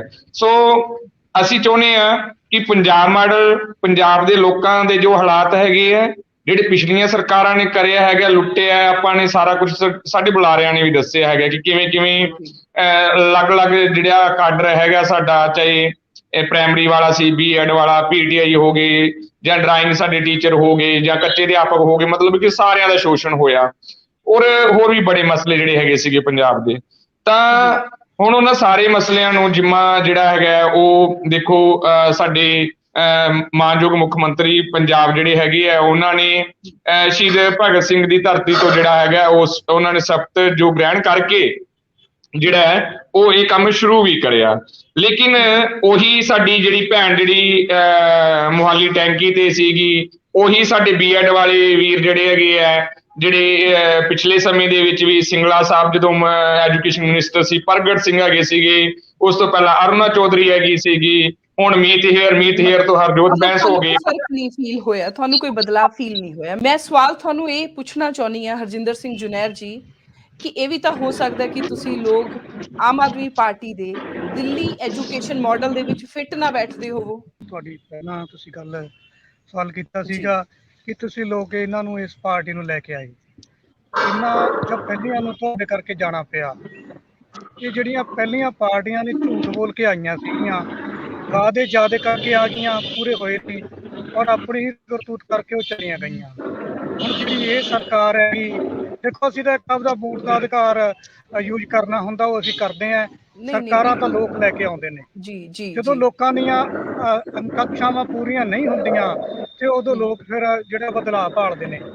ਤੇ ਪਾਰਟੀਆਂ ਦਾ ਲਗਾਤਾਰ ਇਹੀ ਰਿਹਾਗਾ, ਲਗਾਤਾਰ ਪਾਰਟੀਆਂ ਕਰਕੇ ਬਦਲਦੀਆਂ ਰਹੀਆਂ ਕਿ ਜਿਹੜੀ ਵੀ ਪਾਰਟੀ ਆ ਜਾਂਦੀ ਹੈ, ਇੱਕ ਵਾਰੀ ਝੂਠ ਬੋਲ ਕੇ ਆ ਜਾਂਦੀ ਹੈ ਤੇ ਮੁੜ ਕੇ ਜਿਹੜਿਆਂ ਨੇ ਉਹਨਾਂ ਨੂੰ ਲਿਆਂਦਾ ਹੁੰਦਾ ਉਹਨਾਂ ਵੱਲ ਨਹੀਂ ਦੇਖਦੇ ਨਹੀਂ ਹੈਗੇ। ਤੇ ਰਹੀ ਗੱਲ, ਤੁਸੀਂ ਆਮ ਆਦਮੀ ਪਾਰਟੀ ਲਈ ਗੱਲ ਕਹਿ ਸਕਦੇ ਹੋ ਹੁਣ, ਜਿਹੜੀ ਤੁਸੀਂ ਗੱਲ ਕਹੀ ਕਿ ਝੂਠ ਬੋਲ ਕੇ ਲਾਰੇ ਲਾ ਕੇ ਆ ਜਾਂਦੇ, ਤੁਹਾਨੂੰ ਮਹਿਸੂਸ ਹੋ ਰਿਹਾ ਕਿ ਆਮ ਆਦਮੀ ਪਾਰਟੀ ਇਸੇ ਤਰ੍ਹਾਂ? ਦੇਖੋ ਹੁਣ ਤੁਸੀਂ ਦੇਖੋ ਕਿ ਮੀਤ ਹੇਅਰ ਜੀ ਪਿਛਲੇ ਸਿੱਖਿਆ ਮੰਤਰੀ ਨੇ, 3 ਮਹੀਨਿਆਂ ਦੇ ਵਿੱਚ ਉਹਨਾਂ ਨੂੰ ਬਦਲ ਦਿੱਤਾ ਗਿਆ ਗਾ। ਸਿੱਖਿਆ ਵਿਭਾਗ ਹੈ, ਇੰਨਾ ਵੱਡਾ ਵਿਭਾਗ ਹੈ, ਇਹਦੇ ਇੰਨੇ ਵੱਡੇ ਮਸਲੇ ਨੇ। ਤੁਸੀਂ ਐਂ ਦੱਸੋ ਕਿ 3 ਮਹੀਨਿਆਂ ਦੇ ਵਿੱਚ ਕੋਈ ਸਿੱਖਿਆ ਮੰਤਰੀ ਸਮਝ ਲੂਗਾ? ਇਹਦਾ ਮਤਲਬ ਹੈ ਮੀਤ ਹੇਅਰ ਦੇ ਵਿੱਚ ਤਾਂ ਕੋਈ ਕਮੀ ਨਹੀਂ ਸੀਗੀ। ਤੇ ਉਹਨਾਂ ਨੂੰ ਬਦਲਿਆ ਕਾਹਦੇ ਵਾਸਤੇ ਗਿਆ? ਕਿਉਂਕਿ ਜਿਹੜਾ ਮਾਲਵਾ ਸੀਗਾ, ਖਾਸ ਕਰਕੇ ਸੰਗਰੂਰ, ਬਰਨਾਲਾ, ਇਹ ਜਿਹੜਾ ਧਰਨੇ ਦਾ ਗੜ੍ਹ ਬਣ ਗਿਆ ਸੀਗਾ, ਤੇ ਇਸ ਕਰਕੇ ਇਹਨਾਂ ਚੋਣ ਵੀ ਇਸੇ ਕਰਕੇ ਹਾਰ ਚੁੱਕੇ ਨੇ ਇੱਥੋਂ ਐਮਪੀ ਦੀ। ਇਹ ਵੀ ਹੋ ਸਕਦਾ ਮੀਤ ਹੇਅਰ ਜੀ ਕੋ ਸਾਂਭਿਆ ਨਾ ਗਿਆ ਹੋਵੇ, ਪੂਰਾ ਮਹਿਕਮਾ ਸਾਂਭਿਆ ਨਾ ਗਿਆ ਹੋਵੇ। 3 ਮਹੀਨਿਆਂ ਦੇ ਵਿੱਚ ਆਪਾਂ ਕਿਸੇ ਨੂੰ ਇਹ ਨਹੀਂ ਕਰ ਸਕਦੇ ਕਿ ਇਹਦੇ 'ਚ ਐਬਿਲਿਟੀ ਹੈਗੀ ਹੈ ਜਾਂ ਨਹੀਂ ਹੈਗੀ ਹੈ, ਕਿਉਂਕਿ ਮਸਲੇ ਬਹੁਤ ਹੁੰਦੇ ਨੇ। ਹਜੇ ਤਾਂ ਸਮਝ ਹੀ ਰਹੇ ਸੀ ਦੀ ਗੱਲ ਕਰੀਏ, ਹਾਂਜੀ, ਨਹੀਂ ਮਸਲੇ ਵੀ ਕੁਝ ਹੱਲ ਕਰੇ ਨੇ, ਸਾਡੇ ਕੁਝ ਮਸਲੇ ਹੱਲ ਕਰੇ ਨੇ ਮੀਤ ਹੇਅਰ ਜੀ ਨੇ, ਇਹੀ ਜਿਹੀ ਕੋਈ ਗੱਲ ਨਹੀਂ ਹੈਗੀ। ਤੇ ਇਹਨਾਂ ਨੂੰ ਹੋਰ ਸਮਾਂ ਦੇਣਾ ਚਾਹੀਦਾ ਸੀਗਾ ਤਾਂ ਕਿ ਪੂਰੇ ਦੇ ਪੂਰੇ ਤਰੀਕੇ ਨਾਲ ਸਮਝ ਕੇ ਇਹਨਾਂ ਦੇ ਮਸਲੇ ਜਿਹੜੇ ਆ ਉਹ ਹੱਲ ਕੀਤੇ ਜਾਂਦੇ। ਰਹੀ ਗੱਲ ਦਿੱਲੀ ਮਾਡਲ ਦੀ, ਤੇ ਪਹਿਲੀ ਗੱਲ ਤਾਂ ਪੰਜਾਬ ਦੀ ਭੂਗੋਲਿਕ ਸਥਿਤੀ ਹੈ ਤੇ ਦਿੱਲੀ ਦੀ ਉਹ ਇੱਕ ਨਹੀਂ ਹੈਗੀ। ਔਰ ਦੂਸਰੀ ਗੱਲ, ਦਿੱਲੀ ਮਾਡਲ ਦੇ ਬਾਰੇ 'ਚ ਸਰਕਾਰ ਕੁਝ ਰੱਖ ਹੀ ਨਹੀਂ ਰਹੀ ਕਿ ਦਿੱਲੀ ਮਾਡਲ 'ਚ ਹੈ ਕੀ ਹੈ। ਪਹਿਲੀ ਗੱਲ, ਲੋਕਾਂ ਨੂੰ ਦੱਸੇ ਕਿ ਦਿੱਲੀ ਮਾਡਲ 'ਚ ਆਹ ਚੰਗਾ ਹੈ ਤੇ ਆਹ ਪੰਜਾਬ ਦੇ ਵਿੱਚ ਮਾੜਾ ਹੈ, ਅਸੀਂ ਕੰਪੈਰੀਜ਼ਨ ਕਰਕੇ ਇਸ ਨੂੰ ਇਹਦੇ ਨਾਲ ਅਸੀਂ ਰਿਪਲੇਸ ਕਰ ਦਿਆਂਗੇ, ਆਹ ਪਾਲਿਸੀ ਦੀ ਥਾਂ ਤੇ ਅਸੀਂ ਆਹ ਪਾਲਿਸੀ ਲੈ ਕੇ ਆਵਾਂਗੇ। ਦਰਅਸਲ ਦਿੱਲੀ ਮਾਡਲ ਦਾ ਤਾਂ ਐਵੇਂ ਰੌਲਾ ਹੀ ਪਾ ਰੱਖਿਆ, ਦਿੱਲੀ ਮਾਡਲ ਕੁਝ ਵੀ ਨਹੀਂ ਹੈਗਾ ਜੀ। ਮੈਂ ਕ੍ਰਿਸ਼ਨ ਸਿੰਘ ਜੀ ਦਾ ਵੀ ਪੁਆਇੰਟ ਦਿੱਲੀ ਮਾਡਲ 'ਚ ਲੈਣਾ ਚਾਹੁੰਦੀ ਵੀ ਕੀ ਉਹਦੇ ਵਿੱਚ ਫਿਜ਼ੀਕਲ ਟ੍ਰੇਨਰ ਦੀ ਜ਼ਰੂਰਤ ਹੈਗੀ ਹੈ? ਬਿਲਕੁਲ ਜੀ, ਮਾਡਲ ਜਿਹੜਾ ਮਰਜ਼ੀ ਹੋਵੇ ਸੰਸਾਰ ਦਾ, ਸਰੀਰ ਨੂੰ ਤੰਦਰੁਸਤ ਰੱਖਣ ਵਾਲੇ ਲੋਕਾਂ ਦੀ ਜਿਹੜੀ ਲੋੜ ਹੈ ਉਹ ਹਮੇਸ਼ਾ ਹੀ ਰਹੀ ਹੈ ਤੇ ਰਹੂਗੀ ਵੀ। ਪਰ ਜੇਕਰ ਆਪਾਂ ਗੱਲ ਕਰੀਏ ਦਿੱਲੀ ਮਾਡਲ ਦੀ, ਤਾਂ ਕਿਸੇ ਨੂੰ ਬੇਰੁਜ਼ਗਾਰ ਰੱਖ ਕੇ ਮਾਡਲ ਥੋਪਿਆ ਜਾਂਦਾ ਹੋਵੇ ਤਾਂ ਮੈਨੂੰ ਲੱਗਦਾ ਵੀ ਫਿਰ ਕੋਈ ਵੀ ਮਾਡਲ ਜਿਹੜਾ ਉਹ ਫਿੱਟ ਨਹੀਂ ਆਊਗਾ। ਸਭ ਤੋਂ ਜ਼ਰੂਰੀ ਤੇ ਅਹਿਮ ਗੱਲ ਹੈ ਜਿਹੜੀ ਉਹ ਸਿਹਤ ਤੇ ਸਿੱਖਿਆ ਦੀ ਹੈ। ਤੇ ਸਿੱਖਿਆ ਦੇ ਖੇਤਰ ਦੇ ਵਿੱਚ ਜੇਕਰ ਹੁਣ ਸਾਡੇ ਪੰਜਾਬ ਦੇ ਵਿੱਚ ਬਹੁਤ ਗਿਣਤੀ, ਹਜ਼ਾਰਾਂ ਨਹੀਂ ਲੱਖਾਂ ਦੇ ਵਿੱਚ ਜਿਹੜੇ ਬੇਰੁਜ਼ਗਾਰ ਅਧਿਆਪਕ, ਜਿਹੜੇ ਕਾਬਲ ਅਧਿਆਪਕ ਨੇ ਜੀ, ਉਹ ਬੇਰੁਜ਼ਗਾਰ ਫਿਰ ਰਹੇ ਨੇ ਤੇ ਲੰਮੇ ਸਮੇਂ ਤੋਂ ਜਿਨ੍ਹਾਂ ਦੀਆਂ ਉਮਰਾਂ ਵੀ ਟੱਪ ਚੁੱਕੀਆਂ ਜੀ, ਲੰਮੇ ਸਮੇਂ ਤੋਂ ਜਿਹੜੇ ਮੰਗ ਕਰਦੇ ਆ ਰਹੇ ਨੇ। ਇਹੀ ਆਮ ਆਦਮੀ ਪਾਰਟੀ ਦੇ ਜਿਹੜੇ ਹੁਣ ਮੰਤਰੀ ਬਣੇ ਨੇ, ਇਹੀ ਸਾਡੇ ਧਰਨਿਆਂ ਦੇ ਵਿੱਚ ਆ ਕੇ ਸਾਡਾ ਸਾਥ ਦਿੰਦੇ ਸੀ, ਸਾਡੇ ਨਾਲ ਬੈਠਦੇ ਸੀ। ਤੇ ਜਦੋਂ ਇਹਨਾਂ ਦੇ ਥੱਲੇ ਕੁਰਸੀ ਆ ਗਈ ਜੀ, ਇਹਨਾਂ ਦੇ ਹੱਥ ਪਾਵਰ ਆ ਗਈ, ਤੇ ਹੁਣ ਇਹ ਮਤਲਬ ਸਾਨੂੰ ਸਾਡੇ ਜਿਹੜੇ ਮਸਲੇ ਨੇ ਉਹਨਾਂ ਵੱਲ ਕੋਈ ਖਾਸ ਧਿਆਨ ਨਹੀਂ ਦੇ ਰਹੇ। ਦੂਜੀ ਗੱਲ ਮੈਂ ਇਹ ਵੀ ਕਹਿਣਾ ਚਾਹੂੰਗਾ ਮੈਮ ਵੀ ਕਿਤੇ ਨਾ ਕਿਤੇ ਜਿਹੜੀ ਅਫਸਰਸ਼ਾਹੀ ਹੈ ਉਹ ਵੀ ਇਹਨਾਂ ਮੰਤਰੀਆਂ ਨੂੰ ਵੀ ਗੁੰਮਰਾਹ ਕਰਦੀ ਹੈ, ਨਾਲ ਬੇਰੁਜ਼ਗਾਰਾਂ ਨੂੰ ਵੀ ਜਿਹੜੀ ਉਹ ਗੁੰਮਰਾਹ ਕਰਦੀ ਹੈ ਜੀ। ਇਹਦੇ ਪਿਛਲਾ ਕਾਰਨ ਇੱਕ ਜੋ ਦਿਮਾਗ 'ਚ ਆਂਦਾ ਆ, ਕਿਉਂਕਿ ਪੰਜਾਬ ਦੇ ਉੱਤੇ ਕਰਜ਼ਾ ਬਹੁਤ ਹੈ। 3.25 ਲੱਖ ਦਾ ਉਹ ਕਰਜ਼ਾ, 3.25 ਲੱਖ ਕਰੋੜ ਦਾ ਉਹ ਕਰਜ਼ਾ ਜਿਹੜਾ ਆਪਾਂ ਨੂੰ ਕਾਗਜ਼ਾਂ 'ਚ ਸਿੱਧਾ ਜਿਹਾ ਸੈਂਟਰ ਨਾਲ ਦਿਖਦਾ ਹੈ, ਬਟ ਉਸ ਤੋਂ ਇਲਾਵਾ ਵੀ ਬਹੁਤ ਆਪਣੀਆਂ ਪ੍ਰਾਪਰਟੀਆਂ ਅਸੀਂ ਗਹਿਣੇ ਰੱਖੀਆਂ ਹੋਈਆਂ ਪੰਜਾਬ ਸਰਕਾਰ ਨੇ ਸਾਡੀਆਂ। ਕੀ ਲੱਗਦਾ ਹੈ ਕਿ ਪੰਜਾਬ ਸਰਕਾਰ ਦੀ ਵਿੱਤੀ ਹਾਲਤ ਠੀਕ ਨਹੀਂ ਹੈ, ਇਸ ਕਰਕੇ ਉਹ ਤੁਹਾਨੂੰ ਭਰਪੂਰ ਤਨਖਾਹਾਂ ਨਹੀਂ ਦੇ ਸਕਦੀ ਹੈਗੀ, ਇਸ ਕਰਕੇ ਤੁਹਾਨੂੰ ਲਟਕਾਇਆ ਹੋਇਆ ਹੈ? ਕੀ ਤੁਹਾਨੂੰ ਪੰਜਾਬ ਦੀ ਜਿਹੜਾ ਖਾਲੀ ਪੀਪਾ ਹੈ ਖਜ਼ਾਨਾ, ਉਹਦਾ ਸੰਤਾਪ ਭੋਗਣਾ ਪੈ ਰਿਹਾ ਹੈ ਕਿ ਜਿਹੜਾ ਤੁਹਾਡੇ ਲਈ ਨੌਕਰੀਆਂ ਨਹੀਂ ਹੈ? ਕਿਉਂਕਿ ਸਕੂਲ ਚ ਲਾਉਣ ਲਈ ਤਾਂ ਅਧਿਆਪਕਾਂ ਦੀ ਲੋੜ ਹੈ। ਸਾਡੇ ਖਰੜ ਦੇ ਵਿੱਚ ਏਦਾਂ ਦੇ ਸਕੂਲ ਹੈ ਜਿੱਥੇ ਇਹ 5 ਕਲਾਸਾਂ ਨੂੰ ਇੱਕ ਅਧਿਆਪਕ ਪੜ੍ਹਾ ਰਿਹਾ ਹੈ, ਜਿੱਥੇ ਪੂਰੇ ਸਕੂਲ ਦੇ ਵਿੱਚ ਇੱਕ ਅਧਿਆਪਕ ਹੈ। ਕੀ ਤੁਹਾਨੂੰ ਲੱਗਦਾ ਹੈ ਕਿ ਸਿਰਫ ਵਿੱਤੀ ਹਾਲਤ ਠੀਕ ਨਹੀਂ ਹੈ, ਇਸ ਕਰਕੇ ਤੁਸੀਂ ਭੋਗ ਰਹੇ ਹੋ ਸਾਰਾ ਦੁੱਖ? ਜੇਕਰ ਖਾਲੀ ਖਜ਼ਾਨੇ ਦੀ ਗੱਲ ਕਰਕੇ ਆਪਾਂ ਅਧਿਆਪਕਾਂ ਨੂੰ ਭਰਤੀ ਨਹੀਂ ਕਰ ਰਹੇ, ਤਾਂ ਇਹ ਗੱਲਾਂ ਤਾਂ ਅਸੀਂ ਪਿਛਲੀਆਂ ਸਰਕਾਰਾਂ ਵੇਲੇ ਵੀ ਸੁਣਦੇ ਆ ਰਹੇ ਹਾਂ ਜੀ। ਤੇ ਜਿਹੜੇ ਗੈਰ ਜ਼ਰੂਰੀ ਬਹੁਤ ਵੱਡੇ ਖਰਚੇ ਜਿਹੜੇ ਇਹ ਰਾਜਨੀਤਿਕ ਲੋਕ ਕਰਦੇ ਨੇ, ਇਹ ਉਹਨਾਂ ਨੂੰ ਘੱਟ ਕਰਨ ਜੀ। ਤੇ ਕੋਈ ਵੀ ਇਹ ਨਹੀਂ, ਐਗਜ਼ਾਮਪਲਾਂ ਵੀ ਦਿਓ। ਦੇਖੋ ਜੀ, ਇਹ ਕਿੰਨੀ ਇਹ ਸਿਕਿਉਰਿਟੀ, ਕਿੰਨੀਆਂ ਇਹ ਗੱਡੀਆਂ, ਤੇ ਕਿੰਨੇ ਇਹ ਮਤਲਬ ਟੂਰ ਜਿਹੜੇ ਇਹਨਾਂ ਦੇ ਹੈਲੀਕਾਪਟਰਾਂ ਦੇ ਉੱਪਰ ਲੱਗਦੇ ਨੇ, ਤੇ ਹੋਰ ਵੀ ਜਿਹੜੇ ਗੈਰ ਜ਼ਰੂਰੀ ਖਰਚੇ ਜਿਹੜੇ ਇਹ ਕੋਠੀਆਂ ਕਾਰਾਂ ਤੇ ਕਰਦੇ ਨੇ, ਉਹਨਾਂ ਨੂੰ ਘੱਟ ਕਰਨਾ ਚਾਹੀਦਾ। ਤੇ ਕੋਈ ਵੀ ਬੇਰੁਜ਼ਗਾਰ ਤੁਹਾਨੂੰ ਇਹ ਨਹੀਂ ਕਹਿੰਦਾ ਵੀ ਮੈਨੂੰ ਅੱਜ ਪਹਿਲੇ ਦਿਨੇ ਲਾ ਕੇ ਮੈਨੂੰ 50,000 ਦਿਓ, ਉਹਨੂੰ ਐਟਲੀਸਟ ਰੁਜ਼ਗਾਰ ਤਾਂ ਦਿਓ ਨਾ। ਮਸਲਾ ਉਹਦੇ ਘਰ ਚੱਲਣ ਦਾ ਹੈ, ਮਸਲਾ ਉਹਦਾ ਚੁੱਲ੍ਹਾ ਤਪਣ ਦਾ ਹੈ ਜੀ। ਉਹ ਇਹ ਪਹਿਲੇ ਦਿਨ ਇਹ ਗੱਲ ਨਹੀਂ ਕਹਿੰਦਾ ਵੀ ਮੈਨੂੰ 50,000 ਦਿਓ। ਨਾਲੇ ਤਾਂ ਦੇਖੋ ਥੋੜੇ ਪੈਸਿਆਂ ਦੇ ਵਿੱਚ ਅਧਿਆਪਕ ਲੱਗ ਜੂਗਾ, ਨਾਲੇ ਬੱਚਿਆਂ ਨੂੰ ਇੱਕ ਪੜ੍ਹਾਉਣ ਵਾਲਾ ਅਧਿਆਪਕ ਮਿਲ ਜੂਗਾ, ਤੇ ਨਾਲੇ ਉਹ ਵਿਚਾਰਾ ਬੇਰੁਜ਼ਗਾਰੀ ਦੀ ਲਾਈਨ ਚੋਂ ਪਾਸੇ ਹਟ ਜੂਗਾ ਜੀ ਮੈਡਮ। ਕਿਉਂਕਿ ਫਿਰ ਜਿਹੜੇ ਹੁਣ ਕੋਰਸ ਕਰਦੇ ਨੇ, ਇਹਨਾਂ ਦੀ ਵਾਰੀ ਕਦੋਂ ਆਈ? ਸੁਖਵਿੰਦਰ ਸਿੰਘ ਢਿੱਲੋਂ ਜੀ, ਮੈਂ ਤੁਹਾਡੇ ਵੱਲ ਆਉਣਾ ਚਾਹੁੰਦੀ ਹਾਂ ਕਿ ਕੀ ਪੰਜਾਬ ਸਰਕਾਰ ਦੀ ਵਿੱਤੀ ਹਾਲਤ ਠੀਕ ਨਹੀਂ ਹੈ? ਪੰਜਾਬ ਸਰਕਾਰ ਨੇ ਆਪਣਾ ਦਿੱਲੀ ਵਾਲਾ ਜਿਹੜਾ ਮਾਡਲ ਹੈ ਉਹਨੂੰ ਸੈਟਲ ਕਰਨਾ ਹੈ ਆਪਣੇ ਪੰਜਾਬ ਦੇ ਵਿੱਚ, ਔਰ ਹਜੇ ਉਹਨਾਂ ਦੀ ਜਿਹੜੀ ਸਕੀਮ ਨਹੀਂ ਬਣ ਪਾ ਰਹੀ, ਔਰ ਉਹ ਚਾਹੁੰਦੇ ਆ ਵੀ ਸਾਨੂੰ ਸਸਤੇ ਟੀਚਰ ਮਿਲਣ, ਸਾਨੂੰ ਸਸਤੇ ਲੈਵਲ ਤੇ ਜਾਂ ਜ਼ਿਆਦਾ ਖਰਚਾ ਨਾ ਕਰਨਾ ਪਵੇ, ਇਸ ਕਰਕੇ ਤੁਹਾਨੂੰ ਲਟਕਾਇਆ ਜਾ ਰਿਹਾ। ਹਜੇ ਉਹਨਾਂ ਦੀ ਨਵੀਂ ਪਾਲਿਸੀ ਨਹੀਂ ਬਣੀ।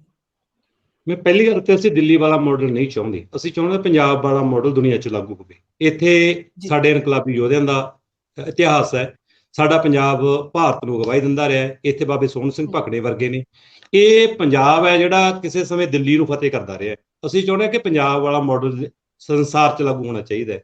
ਰਹੀ ਵਿੱਤੀ ਹਾਲਾਤਾਂ ਦੀ ਗੱਲ, ਕਿ ਵਿੱਤੀ ਹਾਲਾਤ ਅਸੀਂ ਲੋਕਾਂ ਨੇ ਨਹੀਂ ਕੀਤੇ, ਵਿੱਤੀ ਹਾਲਾਤ ਪਿਛਲੀਆਂ ਸਰਕਾਰਾਂ ਨੇ ਜੇ ਕੀਤੇ ਹੈ, ਤਾਂ ਉਹਨਾਂ ਵਿੱਚ ਇਹ ਵੀ ਭਾਈਵਾਲਾ ਰਹੇ ਨੇ। ਜਿਹੜੇ ਅੱਜ 92 ਹੈ, ਕਿੰਨੇ ਲੋਕ ਉਹਨਾਂ ਚੋਂ ਆਏ ਹੋਏ ਨੇ ਉਹਨਾਂ ਸਮਿਆਂ ਦੇ ਵਿੱਚ।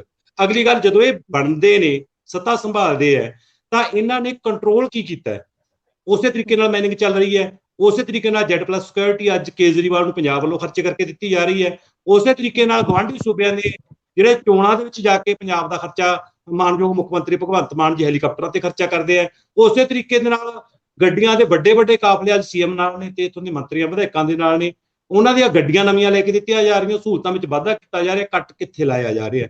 ਕੱਟ ਲੋਕਾਂ ਦੀਆਂ ਸਹੂਲਤਾਂ ਤੇ ਲਾਇਆ ਜਾ ਰਿਹਾ, ਲੋਕਾਂ ਦਾ ਗਲਾ ਘੁੱਟਿਆ ਜਾ ਰਿਹਾ।